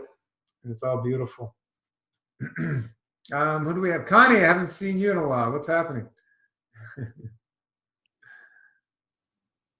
Unmute. Yeah. Hi. Yeah, no, I've just been a little busy, but fasting at the moment, still on those ups and downs, but I think I'm having small breakthroughs. Never giving up, never, ever. Loving it. I think I'm on day 5 today. Just no plans, just love fasting. So usually I'm breaking for reasons like my husband was going away, so I decided to have a meal with him. And then it took me 2 days to get back on, which is great for me because it's usually sometimes can take 2 weeks, a month to get back on. So I'm feeling good, feeling great, loving it. That's all. Awesome. Beautiful. Yeah. Great to be here. As soon as I connect to this Zoom, I feel fantastic. Feel wonderful. Thanks, everyone. Does anybody have a drink with them? Oh, no. Does anybody have a drink with them? Hold it up. Drinking Hold it up. plasma pudding. Okay. Okay. What temperature is it at? Room temperature, cold, warm? Mine is cold. Refrigerator cold. Okay. Warm. Warm. Okay. See this crystal here? I'm going to do Rana's first. Take a sip of it now. Just and feel it, taste it, the structure, the taste, the feeling of it. Swirl it in your mouth, and then put your glass at the screen and just imagine this energy flowing into your glass. That's all you're doing is imagining the energy flowing into your glass and bringing it to balance.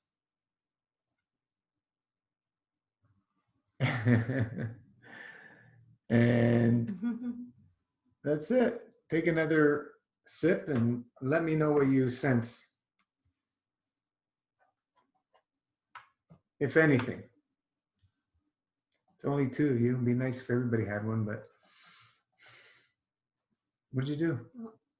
Nice. No. Don't, no. Where are we here?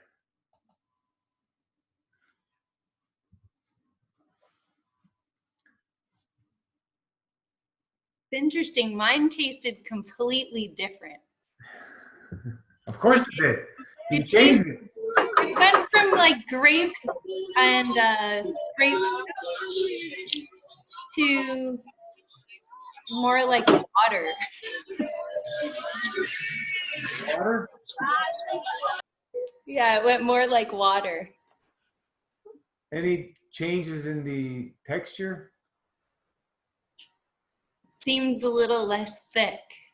Okay, smoother, you mean? Yeah. Yeah. Yeah, that's what happens. Oliver? I like don't taste the psyllium now. Like it just tastes really smooth. Like it's weird. I don't know. Yeah, it is weird. I'm over here way thousands of miles away, right? I usually gulp down my plasma pudding because I don't enjoy the flavor, but now I'm like, okay, I'm enjoying it. Yeah, it's interesting. Everything is energy, and you know, you're doing it all with your mind. I ain't doing anything. I'm just holding up a crystal. Yeah. I have something that's energizing this, a device we built, and it's very interesting. You know, we've done some pretty magical stuff with this thing. So, you know, it's a challenge for some people to believe, but we've had wine connoisseurs shaking their heads in disbelief because the bottle of wine would age anywhere from 2 to 5 years, according to them, after we just put the crystal to it, and they just couldn't believe, or whiskey or whatever, and makes it much smoother. You know, it ages it in a few seconds. So think about that power. You know, it's possible. You know? No, like speaking on energy, I wear a retainer, and last night I was just looking at the retainer and I said, like, why can't I put the energy and the intention into keeping these teeth where they need to be without this piece of plastic in my mouth? And I went to sleep and I woke up and my teeth were better. My teeth were better than the night before. It like, because I have a problem where this front tooth tends to shift forward and will hit my top teeth, but I woke up and like my tooth was more back. Like my alignment of my teeth was better. It changes overnight? Yeah, because this tooth, like these teeth, ever since I had braces, like one day of not wearing my retainer and things will start shifting. Wow. Like my teeth will start moving, but like I can bite down perfectly fine right now, and I didn't wear my retainer all last night or all day today. And usually when I don't do that, my teeth start hitting each other. I remember when I started the raw food in 2000, all my teeth, when I bit down, I could feel them move. Bleeding gums like crazy. And they all strengthen up very fast, you know, with more fasting and, you know, cleaning up the diet. Very fast. Yeah. So it'll happen. You just got to remove the obstructions and everything will clamp down. Especially with fasting, you feel, if you have done, you know, a long fast over and over, it always feels much better, much healthier, the teeth and the gums. Yeah.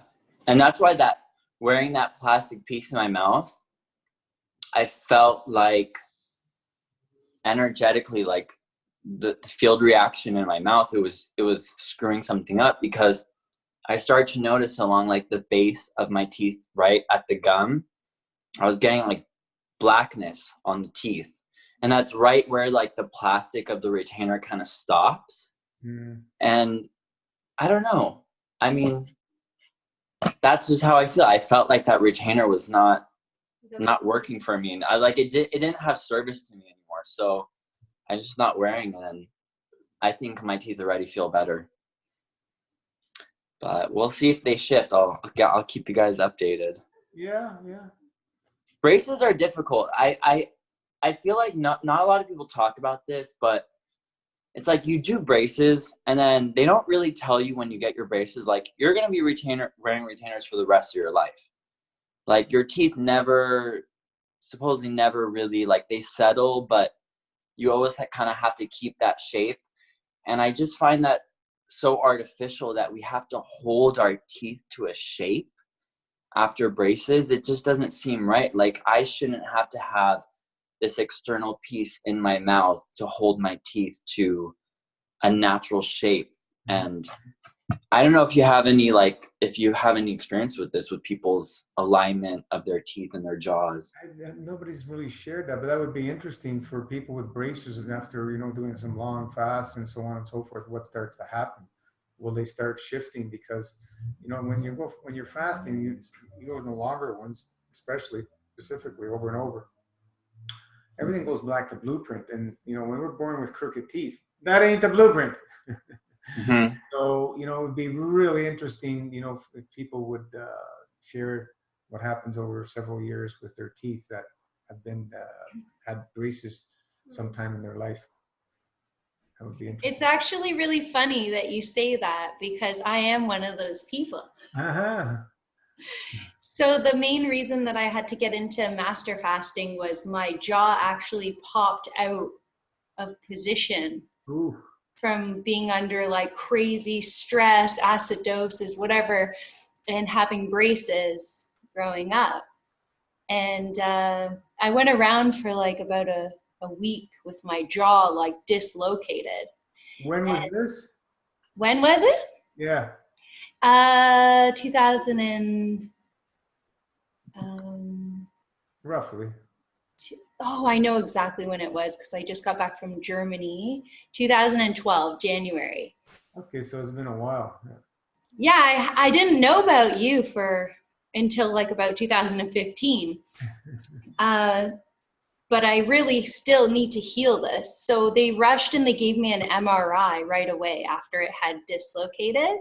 I saw a specialist and she got me right in within like the next week. It's painful. Yeah, and she prescribed me oxycodone. And I was like, no, I know I'll like it too much. I'll be an addict the rest of my life, you know. I'm going to try turmeric instead or whatever. And I think I talk about it a little bit in the interview you did with me, Gino, after my 40-day master fast. You know, the MRI just, I don't even know why they bother. Like they can't offer you anything. Like there's nothing they could really do. It just showed that they said like a disc like slipped out. I'm not sure. Like basically it was just screwed up.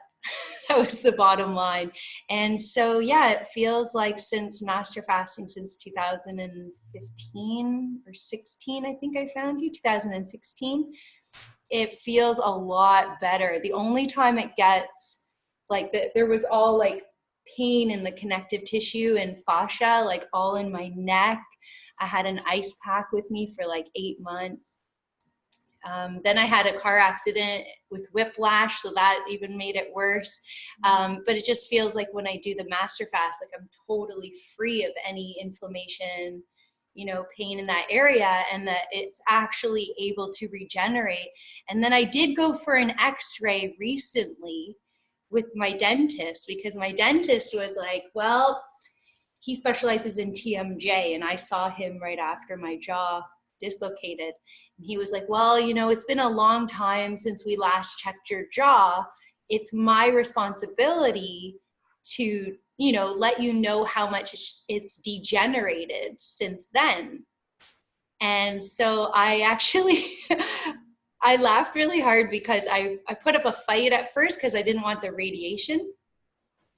And anyways, thankfully I did do it because when they were looking at it, the dental assistant looked at the doctor, or the dentist, sorry, and like her eyes were out of her head and she was like, doctor, it's getting better. So they were supposed to show me how much worse it got, but it's getting better. That's what happens with everybody else, right? They're not master fasting. I did actually tell my dentist this. He was like, what are you doing? And yeah, he's into fasting, but like just intermittent. So, you know, I wasn't successful with bringing him over master fast. Yeah, it's awesome. Awesome.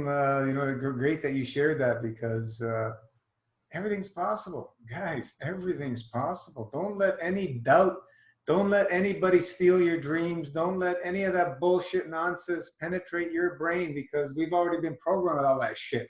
We want to delete it. We want to reprogram. You know,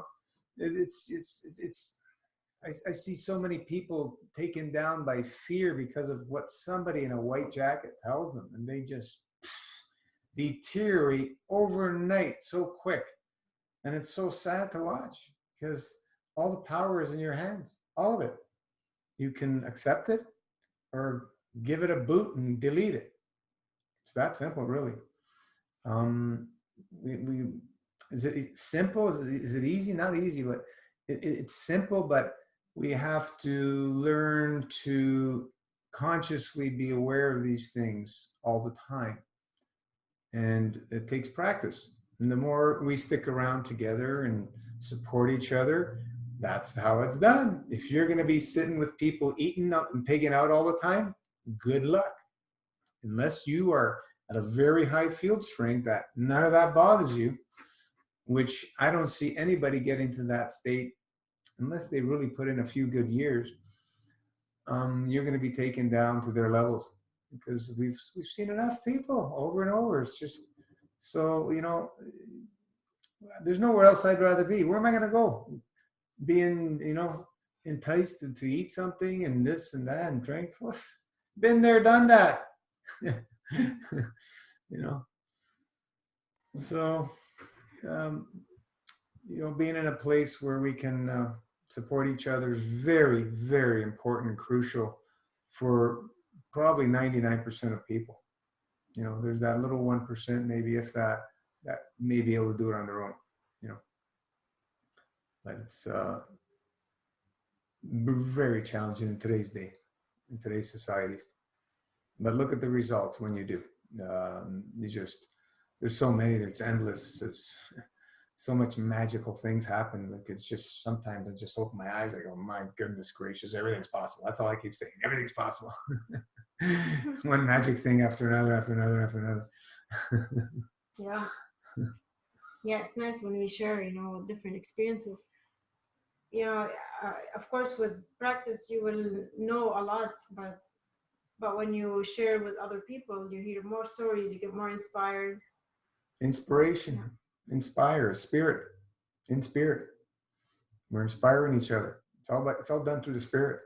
The physical stuff, we've already been there, done that, you know. Let's work with the spirit, because that's where all the real stuff, the fun stuff is at. The physicality, yeah, okay, you can go to work hard, go buy your Ferrari, buy the new house, and then what? And then you end up in a hospital with tubes all through you, and your money can't do anything for you. You know. So, you know, we've seen enough of that stuff.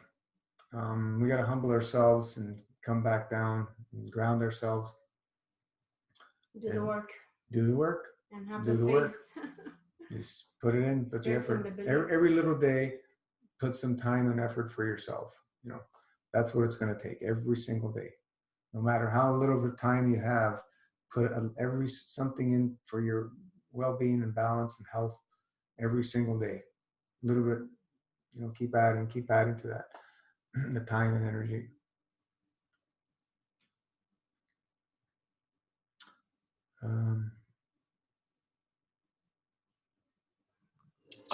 You were talking about, like, you know, being around people that are just constantly eating and feasting. And it's funny because I go out with my family quite often. Mm-hmm. My family, always dinners, always parties, always going out to restaurants. And I remember when I lived in New York for a few years, I wasn't around any family, and it was just so easy. It was so incredibly easy to just stick to whatever I needed to do.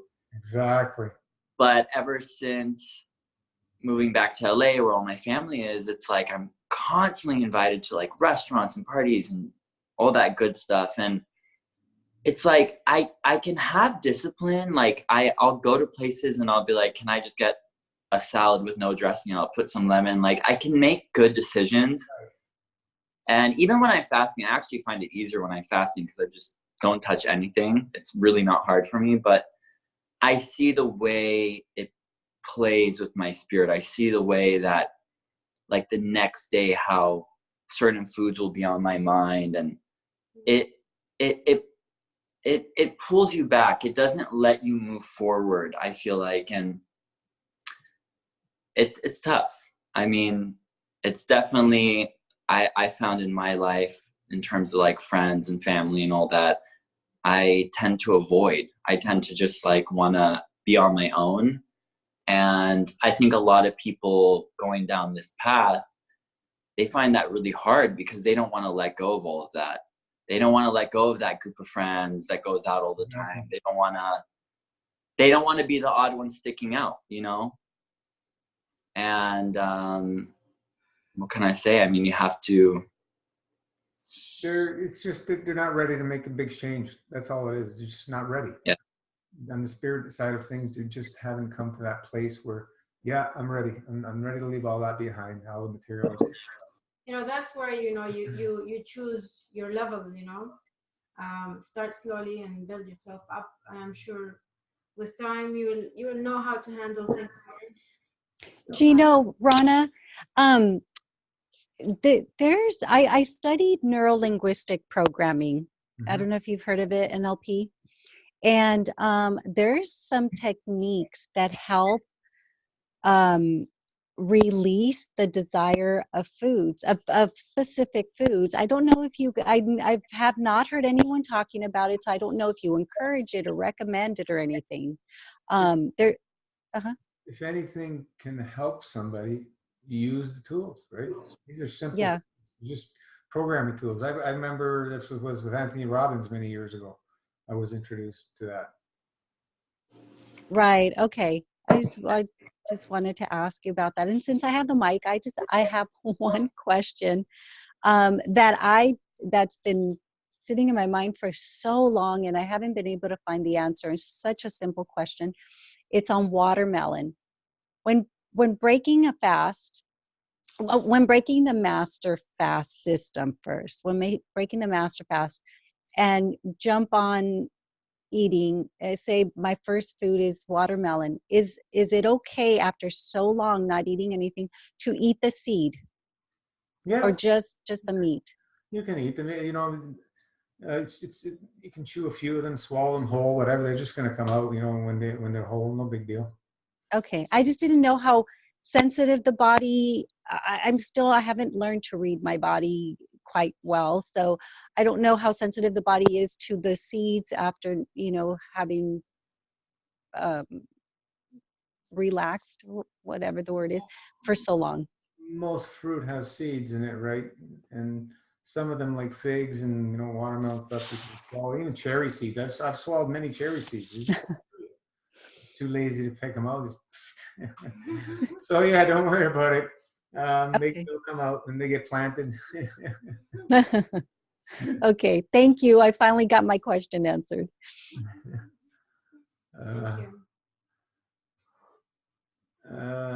Susan, it's so good to be back with you, beautiful beings. I love being part of this community. I just wanted to say before we close interaction, this has been exactly what I need. Yeah, exactly what we all need. Not only you, Susan.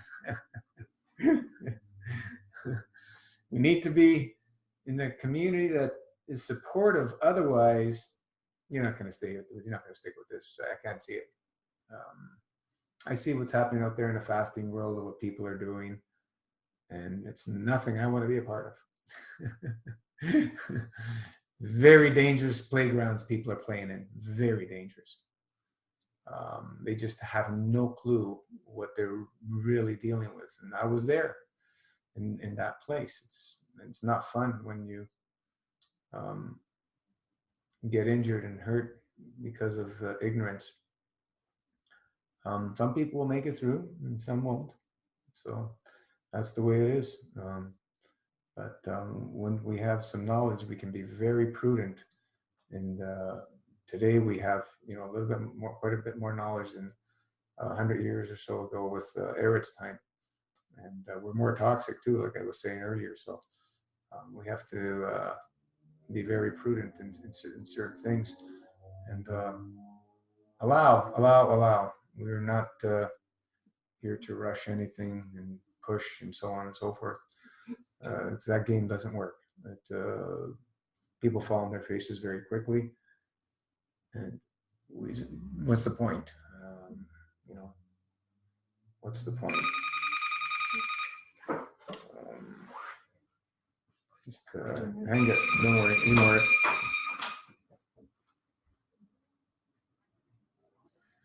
So, go ahead. Sorry. I just was wondering if I could jump back on. My phone died earlier. Mm-hmm. yeah, just still, I guess I don't really know what my question is, but I am just trying to get used to only eating during the week and then master fasting on the weekends. And I'm just really surprised at how hard it is, because the more I eat, the more I feel, not only do the cravings get worse, but my desire to fast gets really strong because I feel so different. I just really miss how light and good I felt and clear. So keep that always, that focus on how great you feel when you're fasting. So it will always be a part of your life, right? right. Because the food never does that, right? And it can't. It's just, it's not going to happen with food. Yeah. Sort of my big realization with the food so far has been, it's always before I eat that food is so good. It's like the anticipation. Right. And then once I eat, I feel like, and I think that's what I've been doing most of my life, is just assigning food more power than it actually has. If that makes sense. Mm-hmm. Because once I eat it, and I'm definitely more present now, like I can just taste more with less amount. Before I was always like, I was so numb, I was always overeating because my body had no sensitivity. So now I'm able to, but even after the first couple bites and even being really present, like how good it is actually fades Quickly. like really quick. Yeah, it's so my old mindset of more is better is just completely untrue, because food is only good up to a certain point. I mean, even if that much, I mean, you can also just say it's not good at all. I mean, it is good. It's got in its, a it's got its place. superficial way. Food, Sorry. Food has its place for us, right? Yeah, as for like a pleasure, fun thing. Yeah, well, which that's is fine. Other people look at it as a necessity, and they you know, can't like, oh, I can't live without pasta or whatever. You know what I mean? I've heard those stories many times. So, but for Yeah, us, I'm glad I don't feel like that anymore. Like I realize that additive nutrition is completely hurtful to me, and yeah, I feel so much better the emptier I am. So now that I'm eating, I feel, I don't know, I'm just really I'm just surprised that that the cravings have been so strong, that I'm eating more. Like it hasn't really been mono meals. Like even Friday, I think I had breakfast. I had like a nori roll that was the first like morning time meal I had. And then I think I had probably at least 2 more. If not, I was just like grazing all day. So I really feel like this is like this really slippery slope and I'm in 2 worlds, and I really want to get back to the fasting place. it is 2 worlds. It feels so conflicting. It's like I said, we were talking about earlier. To go from an eating person to, you know, a person of walking in spirit and gets everything they need to fulfill and balance their emotions. It's completely 2 different worlds for sure. So how do we go from here to there? One step at a time. It's not going to happen overnight. We have to maybe work. Well, maybe I was thinking maybe 5 days has been too much exposure to food for me. Back off a little bit. See how you feel. Experiment with, you know, different days. 4 days a week eating only, and see if you can sustain that better. Because yeah, we do know that the more days you eat, the more you want to eat. It's yeah. You know, the more you eat, the hungrier you get. The more you drink, the thirstier you get. And you know what I suggest? Also, maybe you said you were eating mono meals most of the time, right? Of fruits. Yeah, except Friday. I think I had 3 meals. Yeah. I mean, I'm way over. What I would do is eat within 3, I would say maximum 6 hours, maybe 3 hours is good. 1 meal of fruits and then 1 meal of vegetables when you eat, but within that 3 hours. So be strict about the 3 hours, you know, usually in the evenings, you know. So be strict. And before that you're drinking, and before that, right? 1 second. Yeah. Okay. I'll try that this week. Yeah, and I would move the fasting days. Let's say you do 3 days fasting. I would move them towards like within the week, during the week and on the weekend, because you have more time. You know, you can do the shopping. You can enjoy the food more when you have time. Usually, when you're working, it's hard to. Everything is so fast, right? You see how much work it takes to eat compared to the fast. Oh my God, yeah. And at work, I was like, sneaking around to try to get a snack here and get a special drink there. And I had some food adventures while I was on the clock, which I make my own schedule, so it's fine. But I mean, I should just save that for my own time. I'd be way more productive at work, not getting distracted. And and just the food I had packed with me, I had to like find time to eat it. I think I should try, and it might be more satisfying that way too, than having to like rush around. And it'd make it more special, which is like the point, is to like really be present with it. And if I'm like in a rush and if there's stress around eating, then chances are I'll overeat or want to eat more. And so that could be a thing. And you're not going to enjoy it. And the whole point of eating Right. is to enjoy it, really, right? It's for pleasure, nothing more, nothing less. Right. Use it for pleasure. And I would say the weekend is better. Maybe Saturday, Sunday for eating, you know. And 2 days during the week and then 3 days master fast. I think I want to try, because I need a bit more of a break. Like the 2 days it's like too much connection with food already is like pulling me way out of fasting. So that sounds good. When all these emotions start surfacing, go have yourself a talk in the mirror and start asking questions. You know, what's happening? What's going on? Why am I feeling this? Why do I think I need that? Blah, blah, blah, blah. And, you know, you want to think why, what's going on. Because there's always emotional, the underlying factors, always. And change the program so it fits your need, always. You know, like if you feel like, okay, this did not work for me, maybe this is what's happening. You know, emotional, it's always emotional. So sit down and decide how you're going to change that so it doesn't trigger you anymore or again.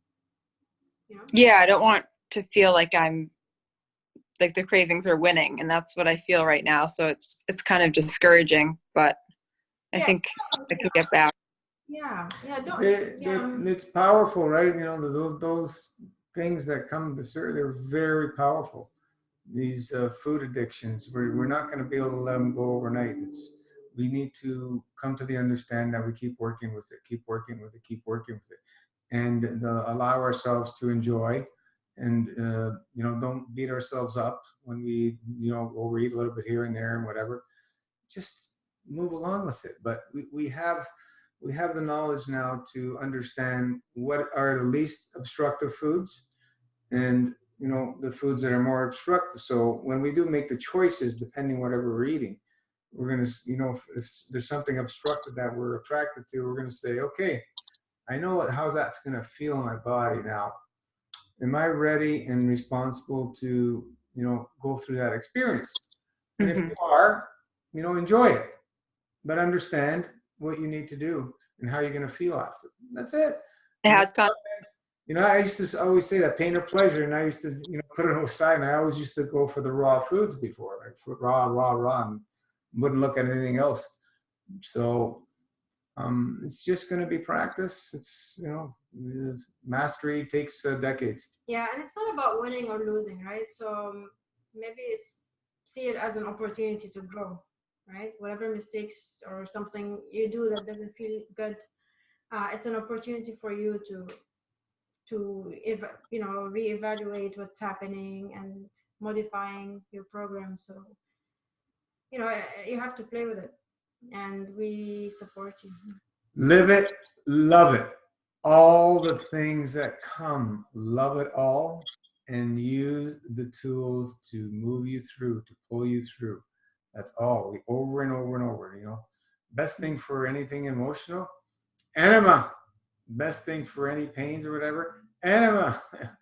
Cleaning the bowels. It's everything is connected, and that's where the exit point to be flushed, you know, and it also helps flush emotions. Believe it or not, many people have shared how much that's helped them through the emotional challenging times.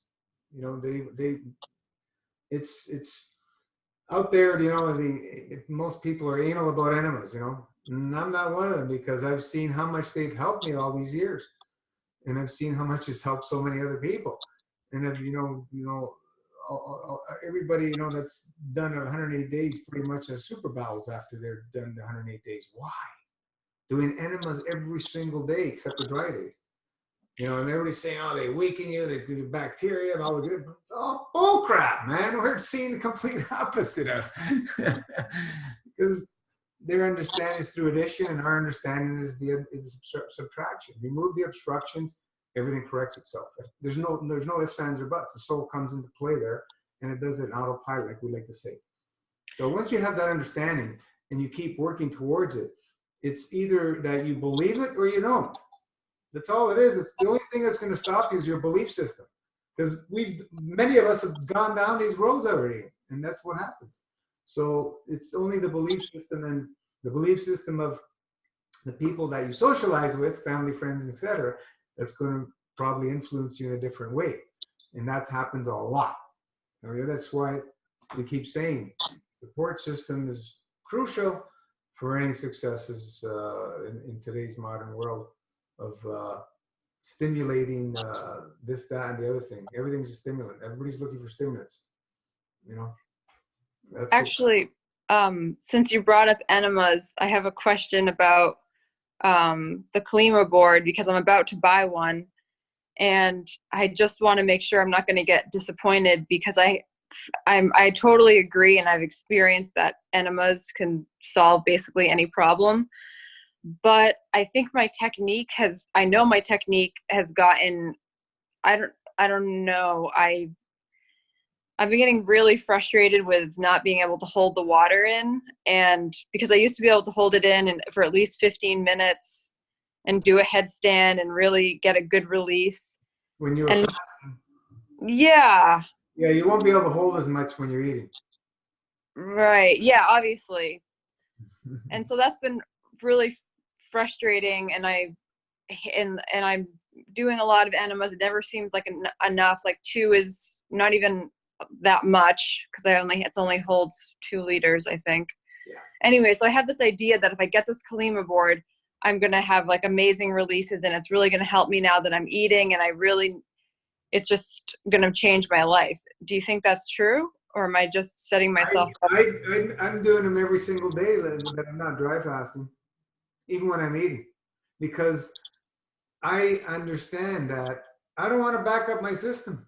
And, you know, even if you're, you know, I'm eating only, you know, like 4 or 5 times a week, you're still on that verge of backing up, depending on how much you eat. So we want to always be on the break-even point, or on the subtraction point would be better, to not be on the building point. Yeah, and the enemas right now are not enough. Like, not only am I not holding the water in, but nothing is really, the water goes in and out like right away, so I can't even hold them. Yeah, it's still pointless.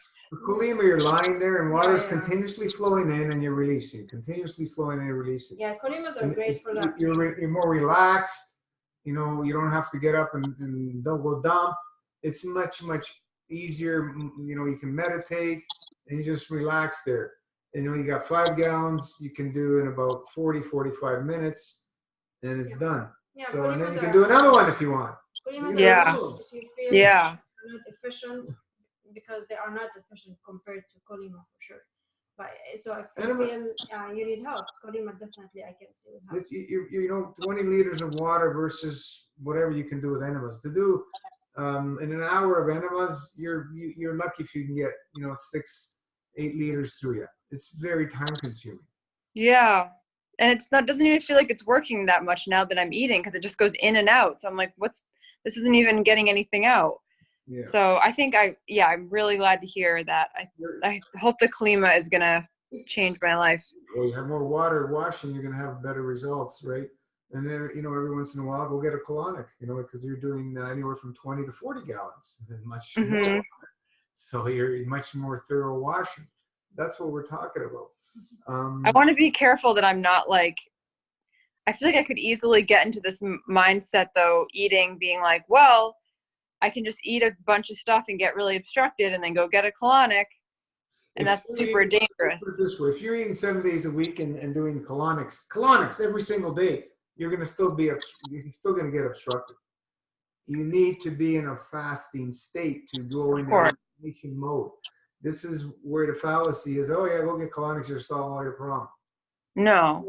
Yeah, you have to live a fasting lifestyle. Now, with colonics, when you start fasting, you want at least 3 colonics to get the food out, recent food out.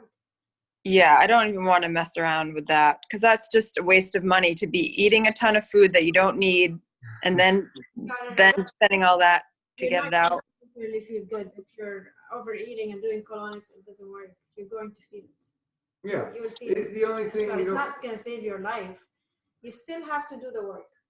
And the colonic, the enemas are just tools to assist. But we still have to do the work, which is, fasting lifestyle and like clean, minimal eating and stuff like that, not eating the whole day.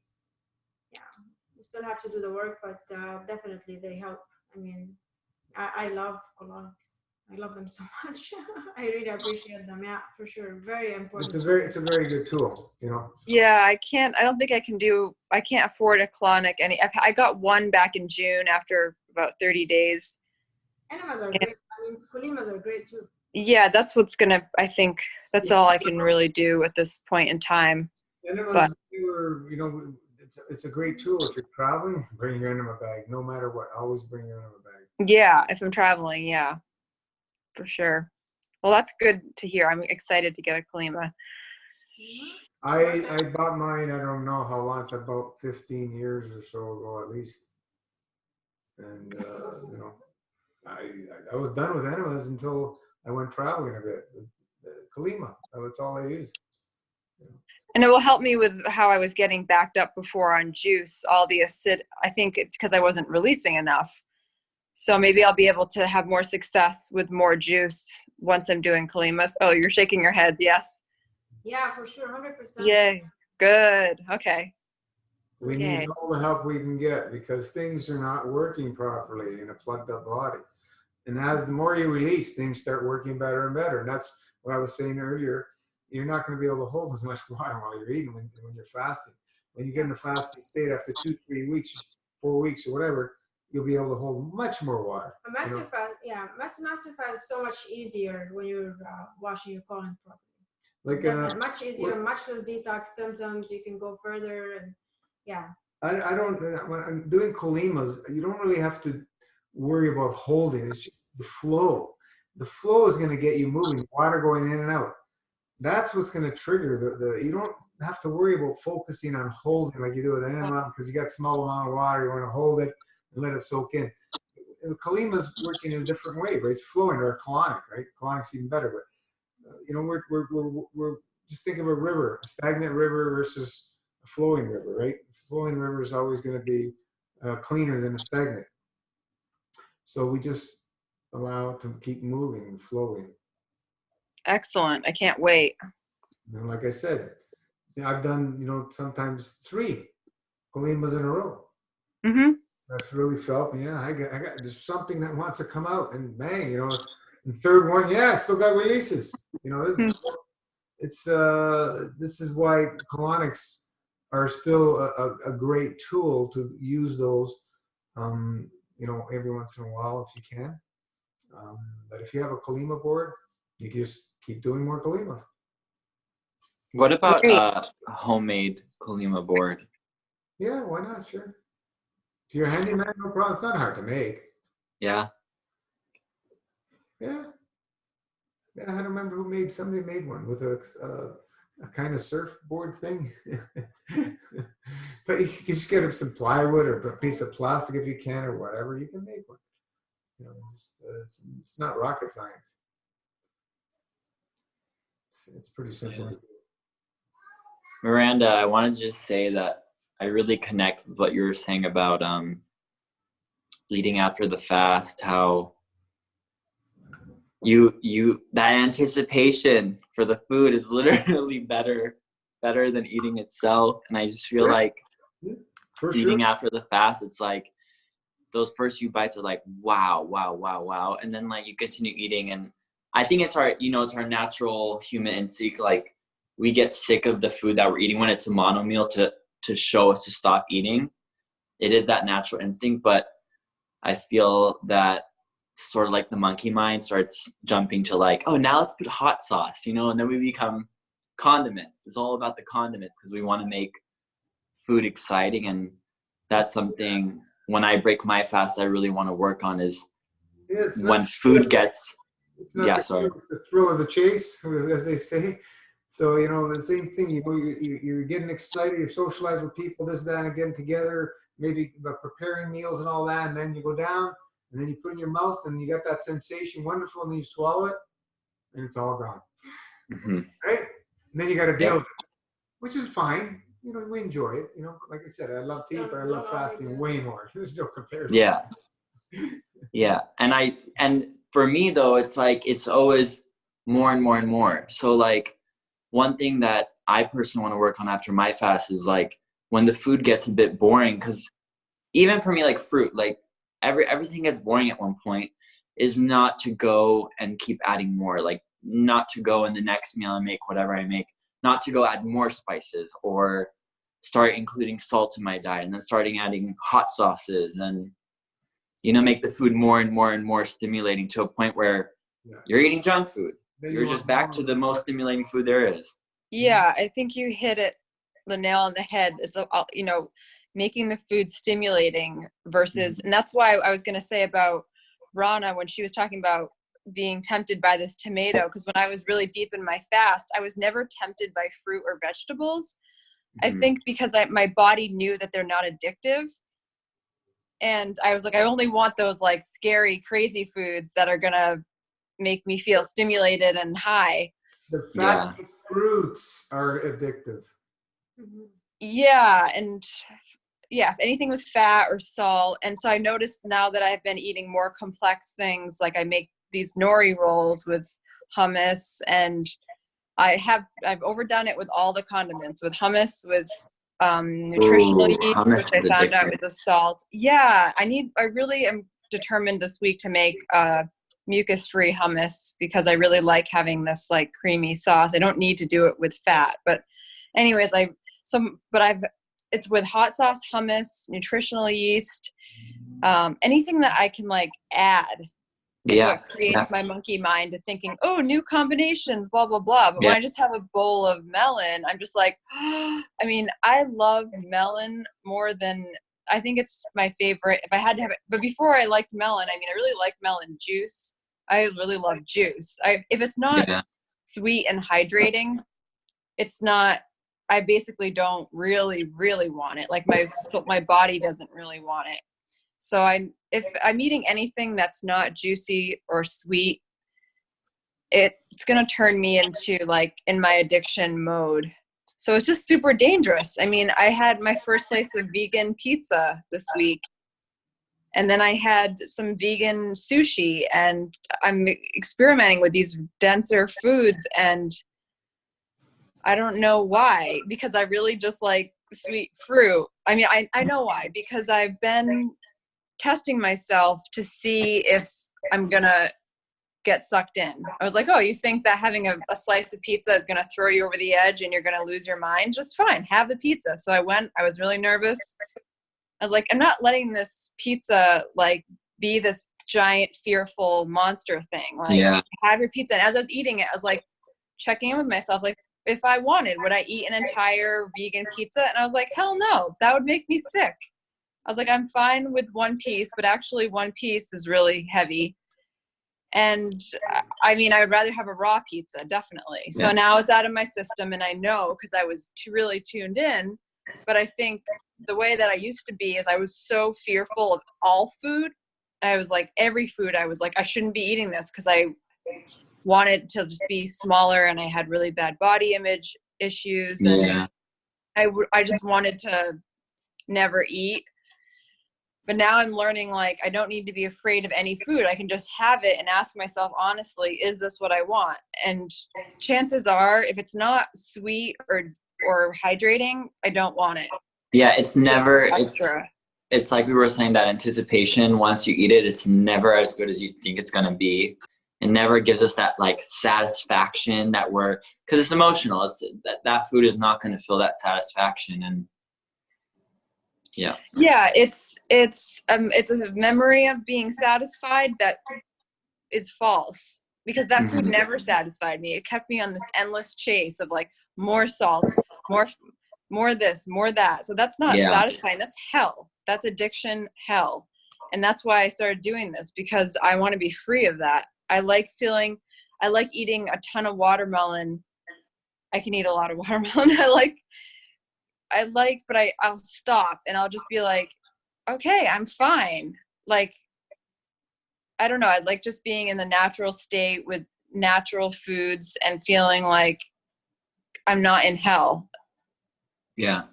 No, addiction to food and just how it plays with our emotions. It's a beast. It's really like this, it's a monster. And for me personally, like ever since going vegan about like 4 years ago, I've never once had a craving for meat. I don't know, it's never been in my mind. I'm so passionate about, not doing any harm to animals. But a confession is that during this fast, only a couple of days ago, somehow this video popped up on my YouTube of some girl eating raw meat, and I was oddly wanting to eat raw meat. that would have never crossed my mind ever. And it's been in my mind, like, I want to eat like raw meat, like I want to try that out. And and I when I look back on it and I step back from that thought and I step back from that addiction and what it's going on, I'm like, maybe a piece of meat is coming out of me that's from when I was a kid. Who knows what's causing that? And I recognize it. But the thing is, a lot of people will feel that craving or that urge and be like, oh, I'm missing something from me. And that fear pattern will play. And then they'll be like, well, I need it. And then they just jump off the wagon completely. And then they'll blame the fasting. They'll blame this. They'll blame that. I was weak. I ate the meat and now I feel better. And it's a story that plays over and over. But, Yeah, there's that conditioning. I also learned a ton from what Jeremy was talking about last week. I really related to the story about that sense of freedom around food. I think that's what made me so adventurous this week, even though I did end up feeling totally overfed. Because there's also this like freedom that we want to feel. Like we don't want to feel like scared of food. There's like, when we were little kids, my mom gave me meatballs. She was like, half Italian. She like, this is safe food. Eat meatballs. It's good for you. And so I feel like now as an adult, I want to be like, I don't want to be bound to rules that meat is bad or meat is good.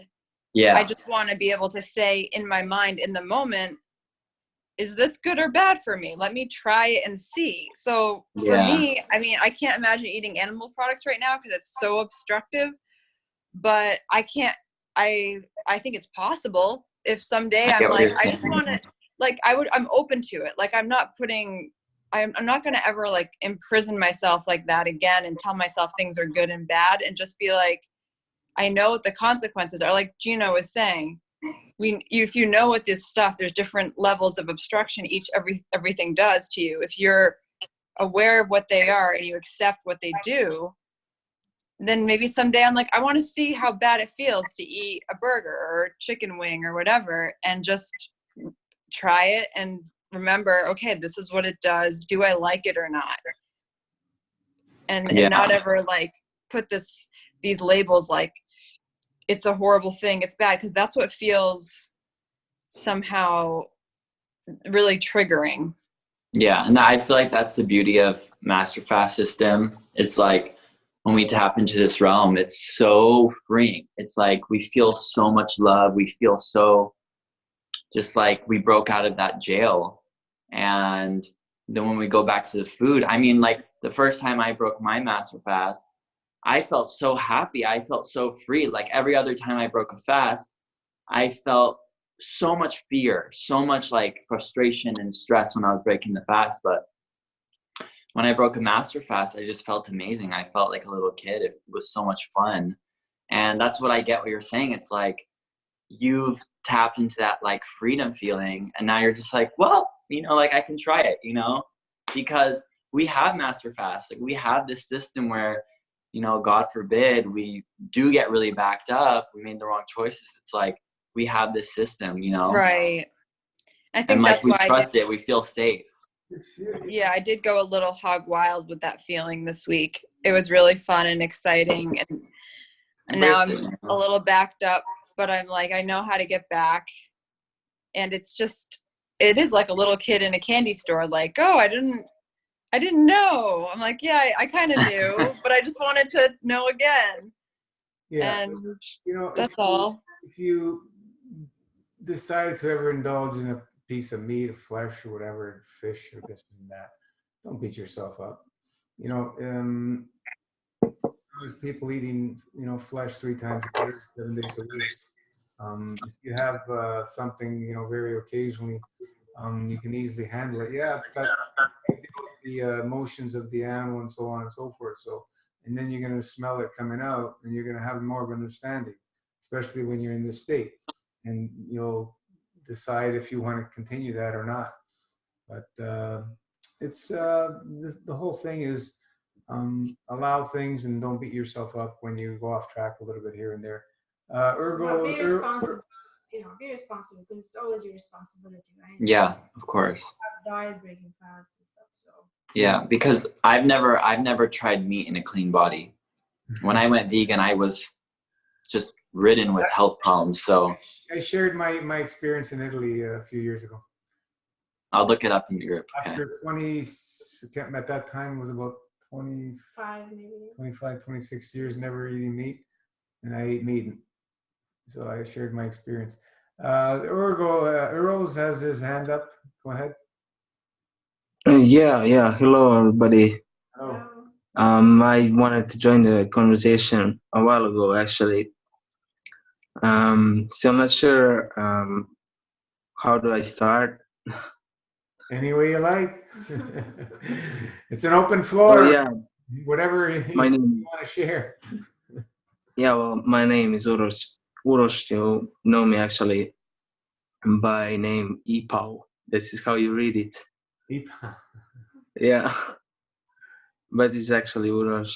And, you know, you mentioned a lot of stuff today, and I think it's all about the meditation. I wanted to share this idea that people really get comfortable on their fasts, and it's like you said, you have to make continual efforts every day and go outside of the comfort zone and meditate on the uncomfortable predicaments you find yourself in. It's like every uncomfortable thing you encounter is like a spiritual exercise, and this is how you actually grow. So when you fast, you don't really have much of those uncomfortable things to meditate on because you feel so light. But the emotional things really start happening when you start eating, right? So the only thing to the only thing you can do about the emotions is to meditate on them. So when the crave starts to kick in, all your awareness, all your focus, we have to put on it. This is how you will dissolve the crave over time, right? I mean, this is just my idea of what's foundations, I spiritual see, journey. Yeah, definitely. The challenge is are opportunities for us to grow, right? Like when we focus on the challenges and we face them and, you know, quiet the mind in a meditative state, you know, it's an opportunity to grow spiritually. Was it you who got put in a mental institute? Yeah, for fasting. The ambulance and police came and got me, and they locked me up. They locked me up. What's your age? I'm 22. You know, you need to be very aware of the legal crap and put them all under full commercial liability. You don't consent. Keep saying it over and over and over. Anytime something like that happens. Okay, Gino, can I say something? I was very, very deep into meditation. I was very, very deep into meditation, having all the Kundalini experiences as well. And I was actually blissed out. And I wasn't worried about my body or my memory being lost. I was so sucked into the collective consciousness at the time. And really not until, I mean, even though when they broke my fast with a benzo shot, my 25 day master fast, they broke my fast with a benzo shot in my ass, and it really like lowered my blood pressure, my pulse, heart beating really dropped down, and I was actually like meditating on my life shutting down at the time. Benzo, do you mean the psychiatric drugs? Yeah. Oh my Lord. I was heavily medicated 25 days and witnessing abusive, like, how do you say, medical technicians. They were actually beating people up. It was really hard to watch. Wow. Listen to this, folks. The world we're living in. Yeah, so actually, I mean, I really had a tragic experience with like going so fast into What day were you on? 20s or something? Or? 25, yeah. Yeah, lucky it wasn't very long. My goodness gracious, they would have killed you. Yeah, I did like weekly tries, 36 to 48 hours weekly. And nothing really special happened on my 25 days. It was just even more like. Did you forgive them? I thought I did, but I'm not sure right now, because I lost so much. I mean, like the family situation is really messed up. It's the ignorance. People are really scared for your life because they don't have a clue what you're doing. They think it will. They don't. And really, there is no like people I know that are fasting, not even vegan people I don't know. And, you know, all my friends are drinking alcohol and doing drugs and eating fast food. And I'm like not fitting in anymore, you know? Exactly. This is why I'm here tonight, actually, I crave the understanding right now. Yeah, please be with us every week. Which country are you in again? Serbia. So you're now, it's late for you right now. Yeah, it's 3 a.m. Yeah. You're a champ, you know, whatever it does, you know, if somebody wants something bad enough, they're going to do it, whatever, right? It doesn't matter. Yeah. Take a nap during the day and you can do it. You know, we can't be at a certain time for the whole planet. It doesn't work because of the time. Thank you for staying up for us. Thank you. Inga's always here. She left. Is she still here? She's still here.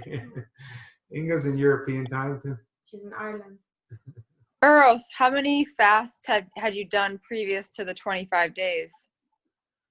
I just did a bunch of like 2 days, 5 days, Not any more than 25. 25 is the longest I fasted. Was it your family who called? Yeah, my mother. Yeah, you're not the first, and you're not the last. There's others who have went down that route. Yeah, you want to be you want to be careful. You don't want your life to be destroyed. You know? Yeah, and I remember when they asked me in the hospital, when they asked me what was I doing, and I told them everything. I was fasting and eating fruit. When I was not fasting, I was eating fruit, and I did enemas, and they were really intrigued by the enemas. I think they thought it was something like very, very like bad. Why would you tell them? I just thought it's not they won't think it's strange. I mean, my mother actually explained everything that I was doing. My mother was aware, right?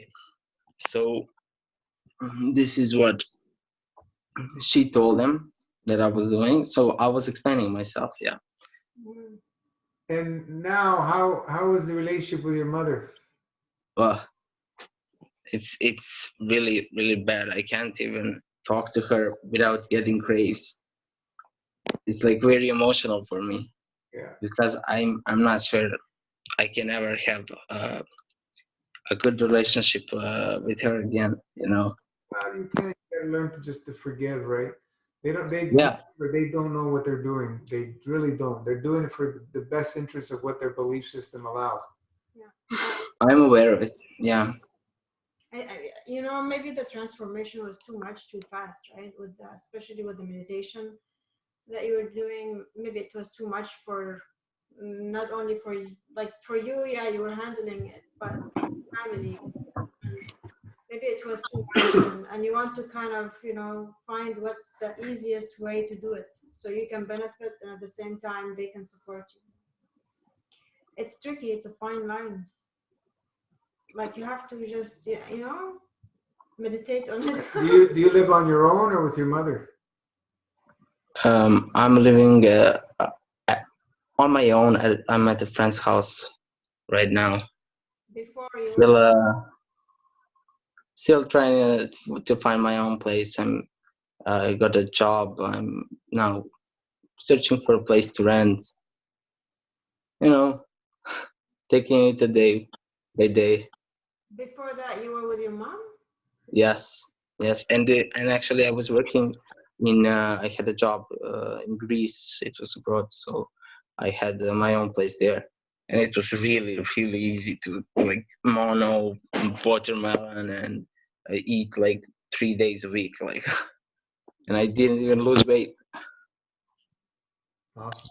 Hey guys, can I interrupt for 1 minute? Jump in, John. Of course. All right, I just wanted to bring a little different perspective here. I've been listening to everybody. I'm actually working the oldest fair in the country right now, making roasted peanuts. And so I have one headphone in and talking to customers and doing everything else. And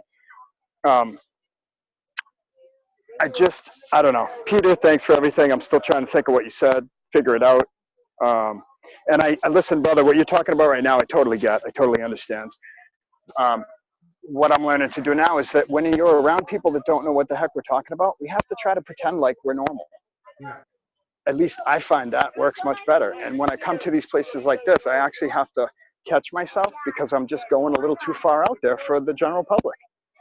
You know? I learned it the hard way.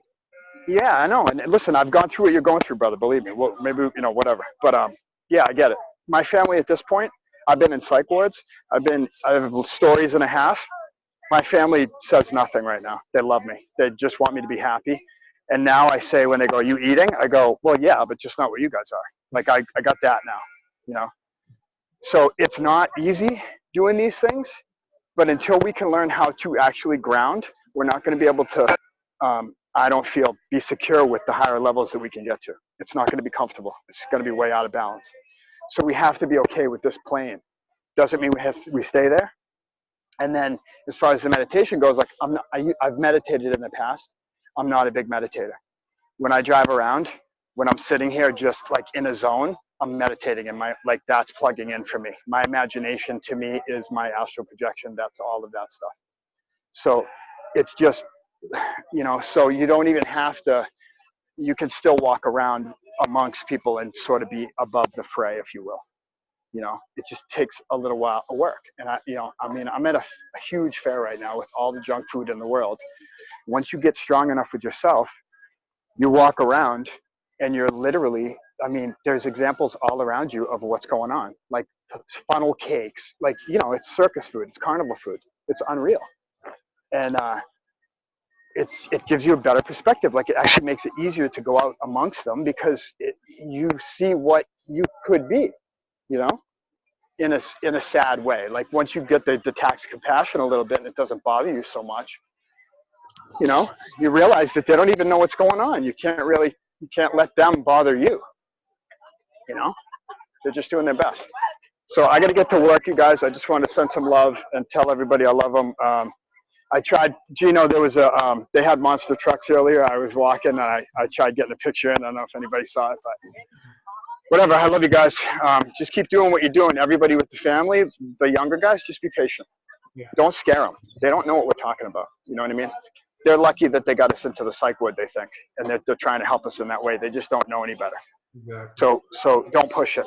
It'll come. And then in 5 years or whatever it takes, they're going to one day come back and be like, hey, can whatever. They're going to start asking questions and stuff. Just be patient with it. Don't force it.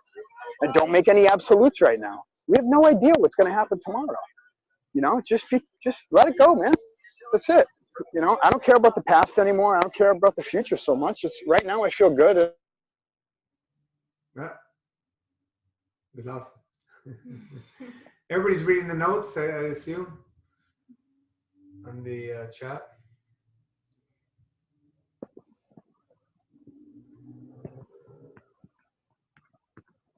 Yeah, we lost the signal. We'll be back.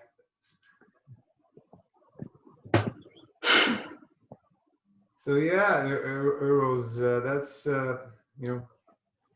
it's a pretty crazy situation that you had to go through, but it's all a learning experience, and we have to forgive because you don't want to be holding these grudges to anybody, right?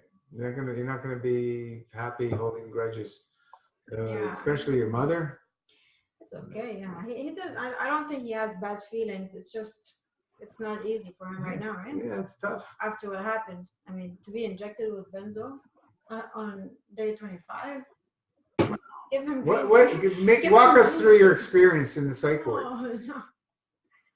Well, it's really horrible. Like, people are really unhealthy there, and I don't know. Like the weirdest thing is that I seen like the technicians, medical technicians, were like 2 meter tall, like bodybuilders. They were like punching women in the face. Like it was so like from hell. It was like images from hell. Yeah, it's really like just describes our society so well, because everybody's like symptom based treating. Like, even the society is being treated on the symptom based thinking. They want to remove the individuals that are showing that something is wrong with society, and they just move from the plain sight, right? So you don't see like insane people, right? When they injected you, what was the feeling that went through you besides the heart rate and everything, like in your mind? Well, I just like I was in with peace that I was going to die, and I actually thought that it's good that I'm gonna die, because my parents are gonna awake, and they will see that they mistaken, and that I actually thought it was my life's purpose to die at that point, so my parents would realize what they done. It was really weird, because I was having all those realization, like self-realization moments at the same time.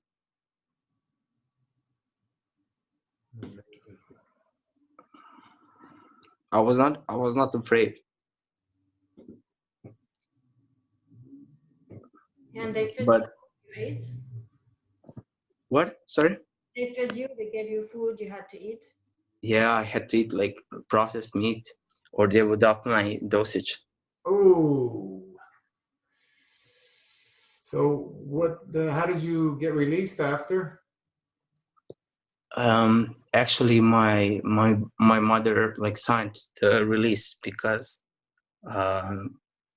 like my friends urged her to do so. Wow.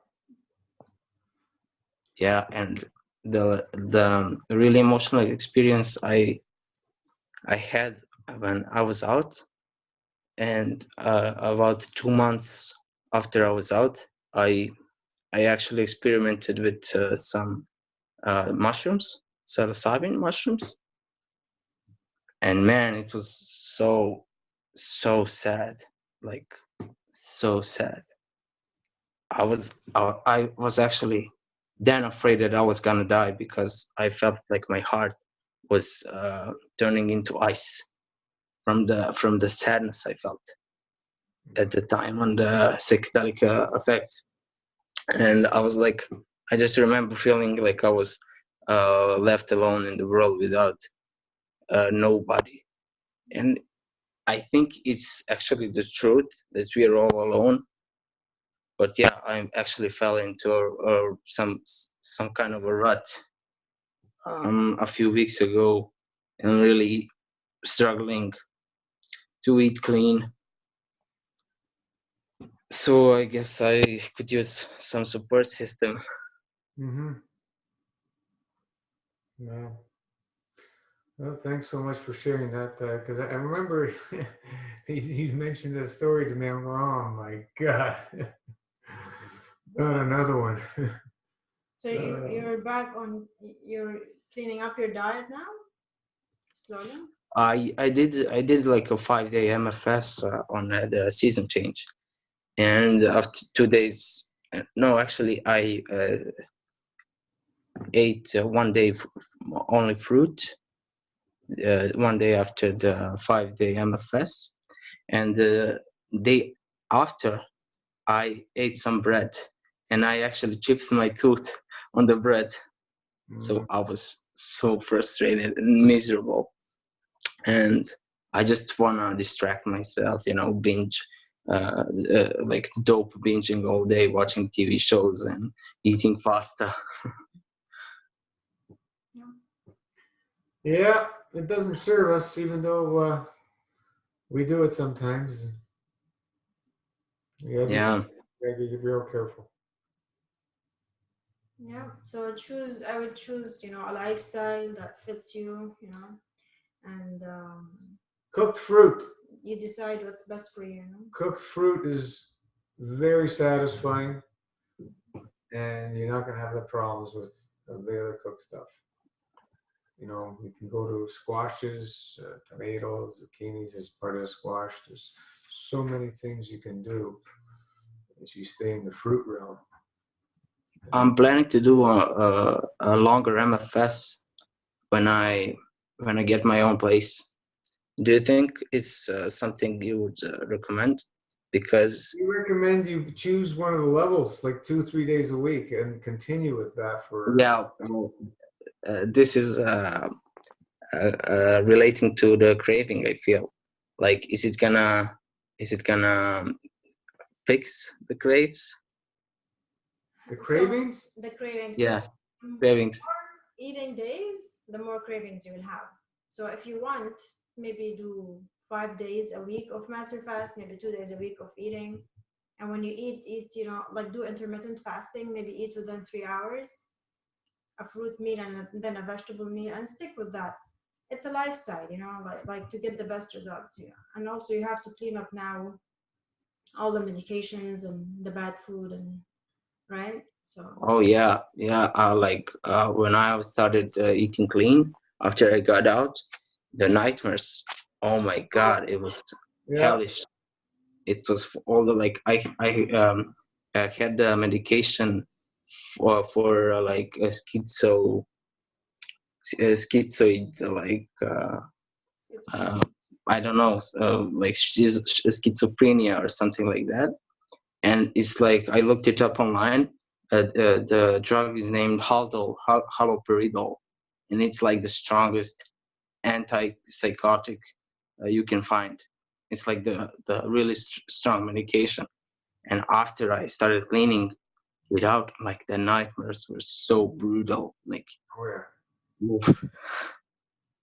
Yeah. Yeah, Well, demonic.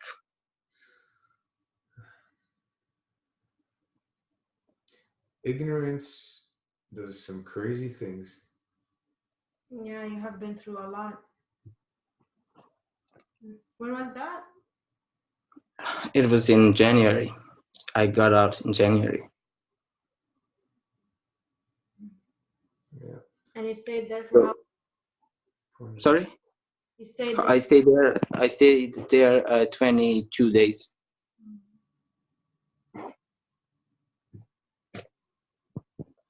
Well, brother, you've gone through a tremendous experience, and you know, hopefully everybody learned from it. You, your mother, and all other family members. Have you shared the horror, what you went through to your mother? Not really. Well, maybe you should sit down and write a letter, send it to your mother in a loving way. If you can't walk back, go meditate and come back and finish writing when you're in a loving state to write the letter. Yeah, but the interesting thing about it is that my meditation, my spiritual state, this regressed so much after those drugs. I can't believe how much they put me back.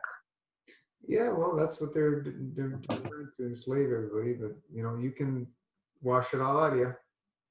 No problem. Just gonna have to be very clear, very persistent, patient, and whenever you have healing reactions, which from these drugs coming out, just breath work, go to green juices, just let it come out, let it flow out, because it will. In a fasting state, it will come out. Do you still feel hopeful, Eros? Like, despite the scary experiences at the hospital and on mushrooms, like to get back to the Kundalini space that you were in, to those experiences? Do you feel motivated? I know it's the only way, actually. So there's a thing that's making me even more deeper in the rut, because I know I'm not doing the right thing, and really all I want to do is to do the right thing and feel like I'm doing the right thing, right? So I know the meditation and the fasting is the right thing, and I feel so bad that I'm not doing it. But trying to meditate right now is very painful, because it always brings up what Hans Peter said before. Like, you need to ask yourself, what is holding me back? What do I feel that's holding me back? And it's like the grudge that I hold on to, I still can't release. All the sadness, like it all locks up my chest and locks up my throat really fast, and I can't dissolve this emotional obstruction. Like, yeah, you can. Just it's gonna take some time to work it out. Don't worry. Patience. Mm-hmm. Patience. Yeah. I thought Just let it be.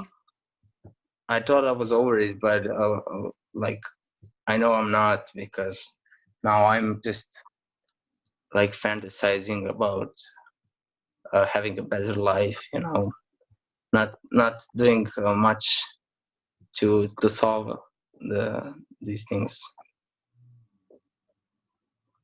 Not you know? doing much to solve it. Yeah. You mean like At the giving up? moment, like a few days ago, yeah. Can I say something? Yeah, sure. Hi. Thank Hi. you so much for sharing what you shared. That was very touching, and I feel for you. Something I'm working on that might help is integrating the shadow side. So when you've spent a lot of time in meditation and like states of bliss, as you called it, or long durations on master fast, and you feel amazing, you often forget about some of these emotional pains and some of these deep traumas, ancestral pains and traumas that are not even our own, like since childhood. Like let's say childhood trauma, because that's what we know for sure we've experienced, and then more recent traumas in any of our cases. Just what's helping me is just sitting with the feeling of being a victim, and when I want to binge, like watching it and integrating that shadow side as a part of who I am, right now, and just recognizing that limitation and embracing it like a part of me that I also love and accept fully. Exactly. Like talking about it, I think only creates drama for the mind to feed the victim mentality, right? This is why I wasn't like very comfortable with talking about it. Like I know like people like stories, and this is why I want to share, right?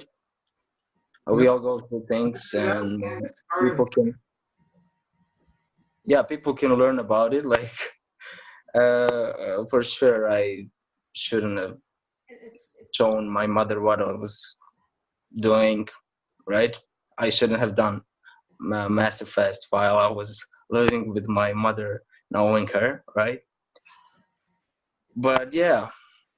Yeah, thank you so much for sharing. It's very good when you give, you receive as well. So thank you so much. It's great, and you're a very strong person. Thank you all. Jeanette, you said they say you are only given that which you are capable of handling. You're a strong soul. Yeah. And Don't my judge mother, yourself. and it's funny because I've always like had ailments like chronic asthma and migraines and skin issues and stuff like that. And when I went vegetarian and stopped smoking, stopped drinking alcohol, and smoking weed,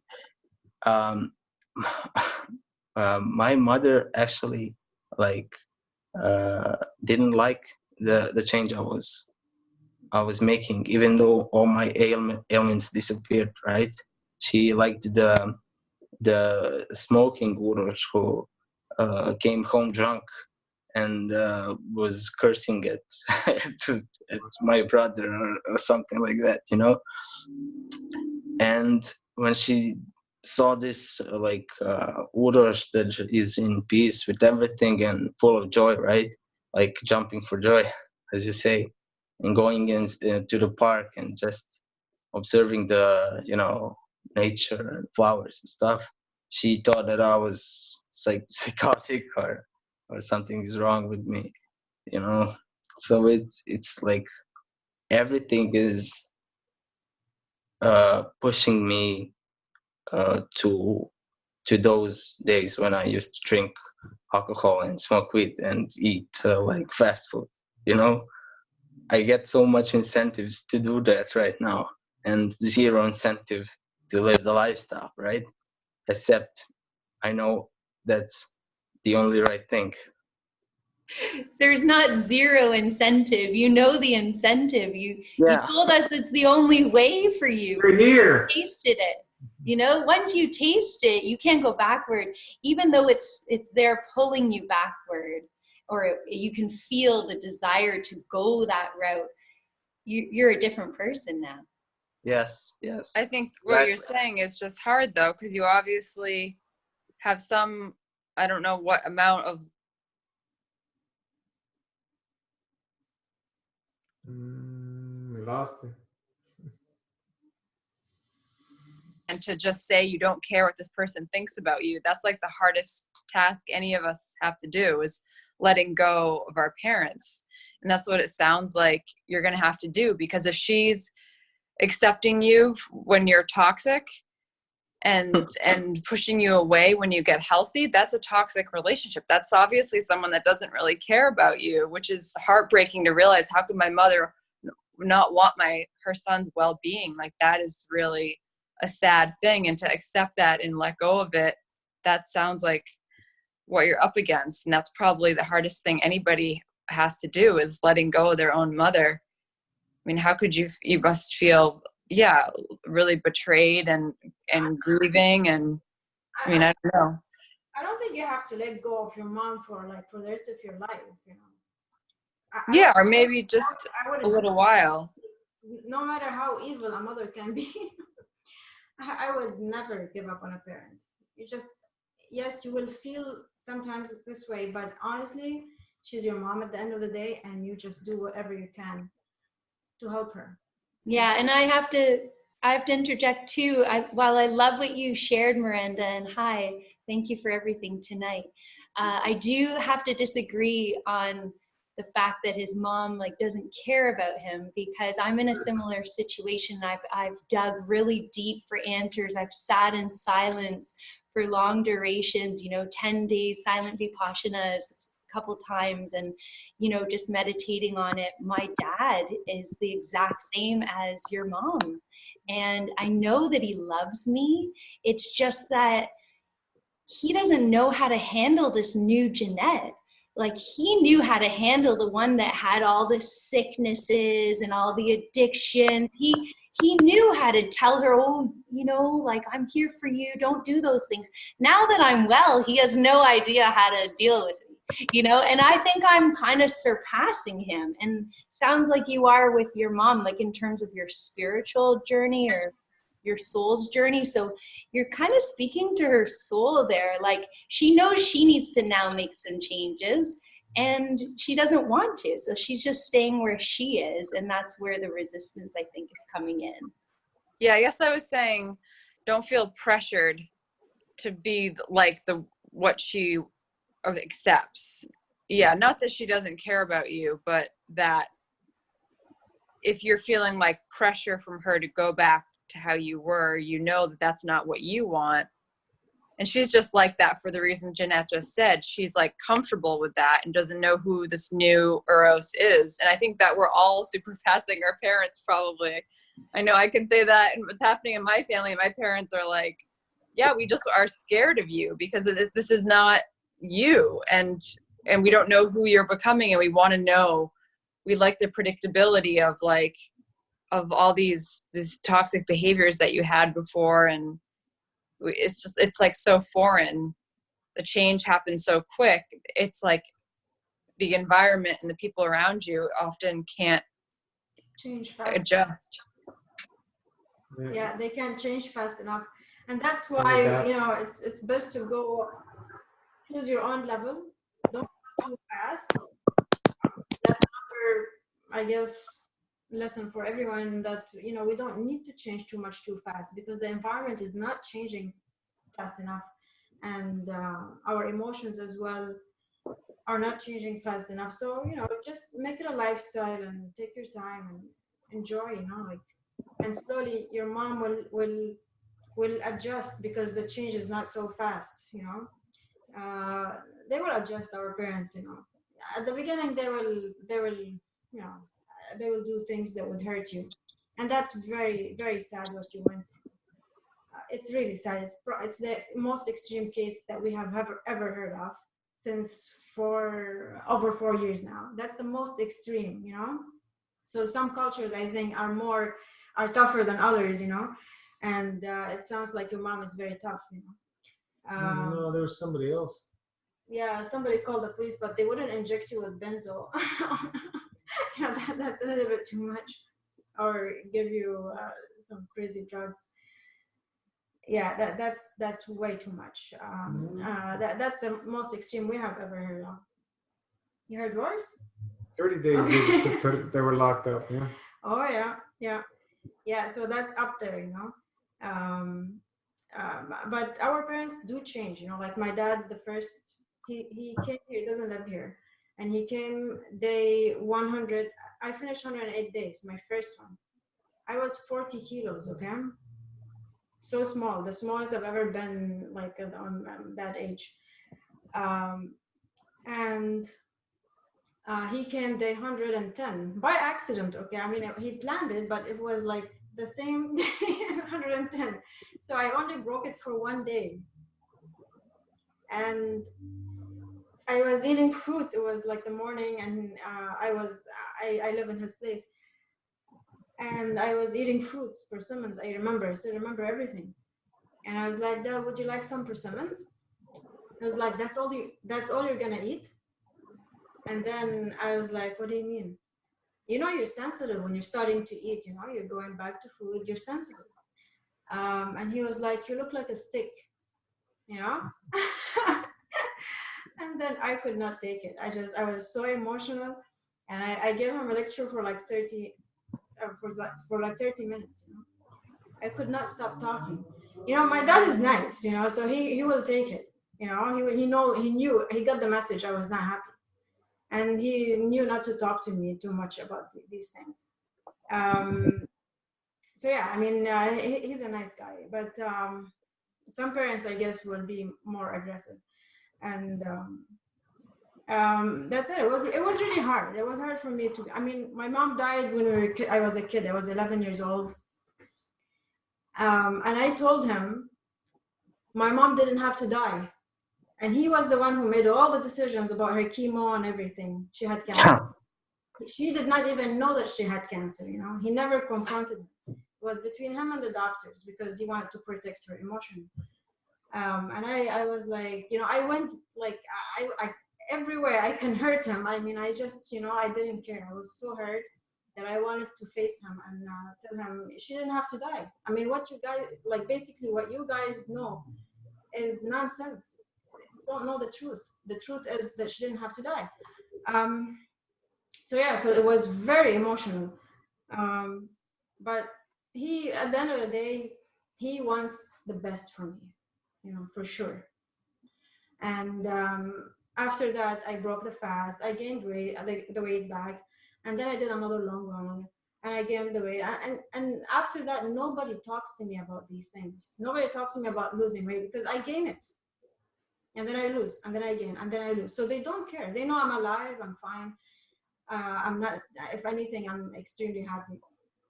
So they don't care. You know, at some point they will not care.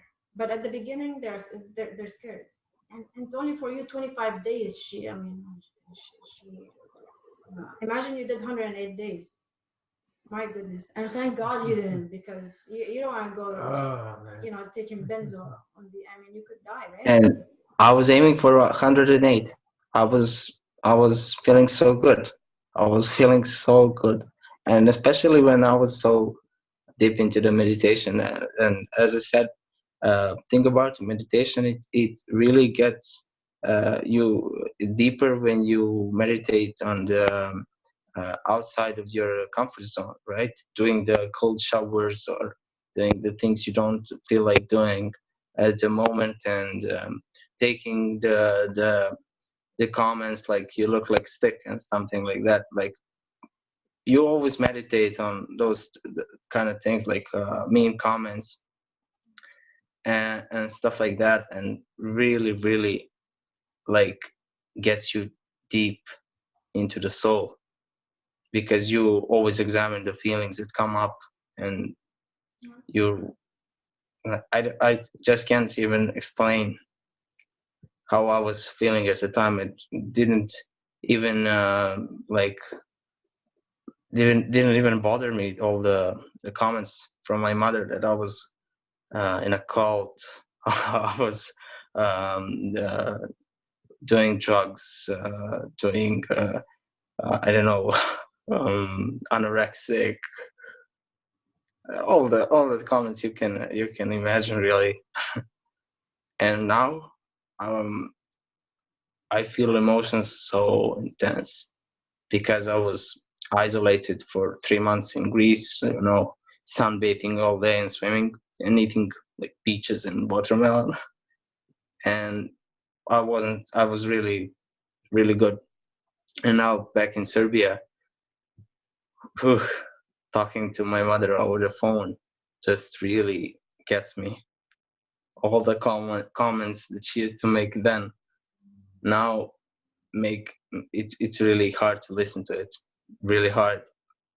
It makes me so frustrated. I want to shout and scream, and drink alcohol and play video games all day and eat pasta. This is how it makes me feel really depressed. Well. And if I can finish with 1 minute, I know it will all turn out right if I turn inward and just trust in the soul. And getting my own place, my own apartment, will create that healthy distance between me and my mother, and she will want to see me after a while. I know everything's gonna be fine if I do the work. It's just,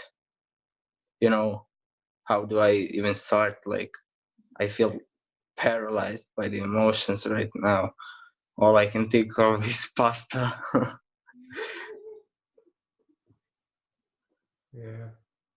Well, Euros, hi, this is Angelica. Thank you for sharing. That's just an amazing story, and you're very strong. You're young and you're strong, and you have the motivation. And remember that when we're toxic, we have bad thoughts, we have negative emotions. We think, we feel, we speak in a way that doesn't serve us. Why? Because we're toxic. And as we start detoxing, as we release, all that starts releasing. So right now, with everything that's happened, it's, of course, those, you're having those experiences, but you're detoxing, you're continuing to do the master fast regardless. So just keep going, and you will see that fog starting to clear again, because that when you're in a wonderful, amazing spiritual place, you are at your best. Nothing gets to you, and you will get there again. Just keep going, keep doing what you're doing right now.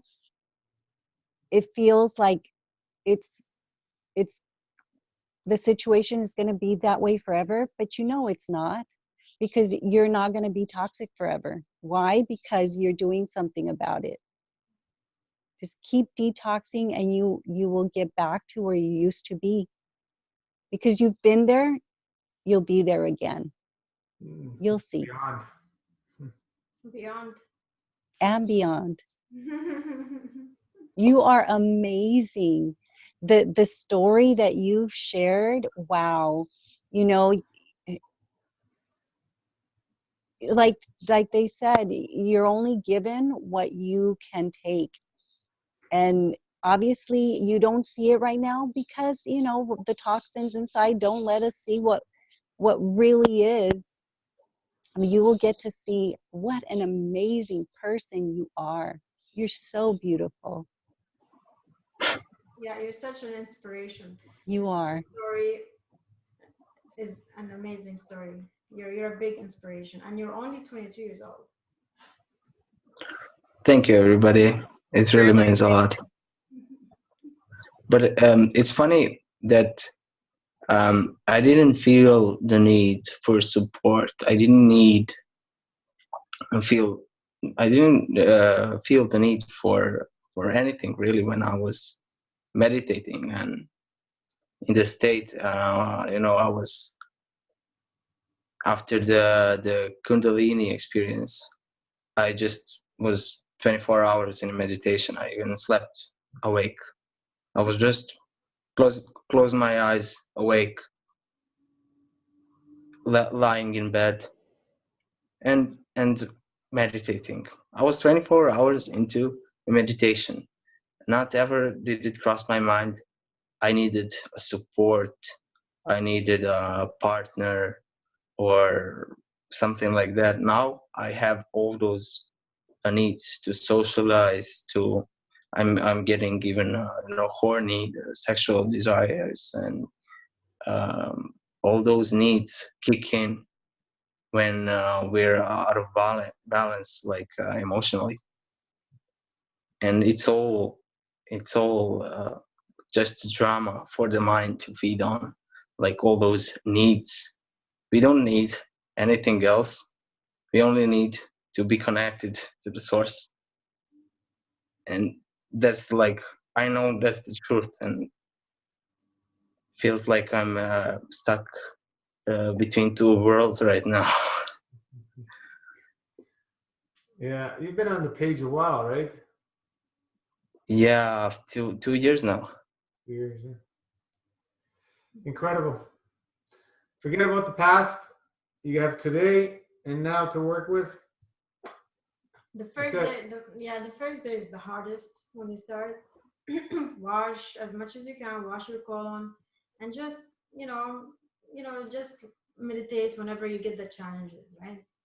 That's the first day you just have to go through it, and then after that you feel much better. All is well. Thank you, everybody. Thank you so much, Euros. We'll call it a close. We're well over 3 hours. Thank you so Love you, Euros. Thank you. Thank you for sharing. As always, we can keep going, but I think 3 hours is good. Thank you, Rana. Thank you, Gino. Love you. Thank you, guys. Thank you, Rana and Gino.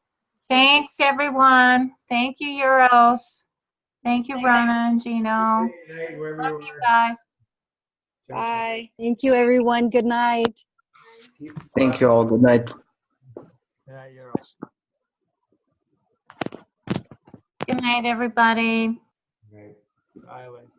Bye.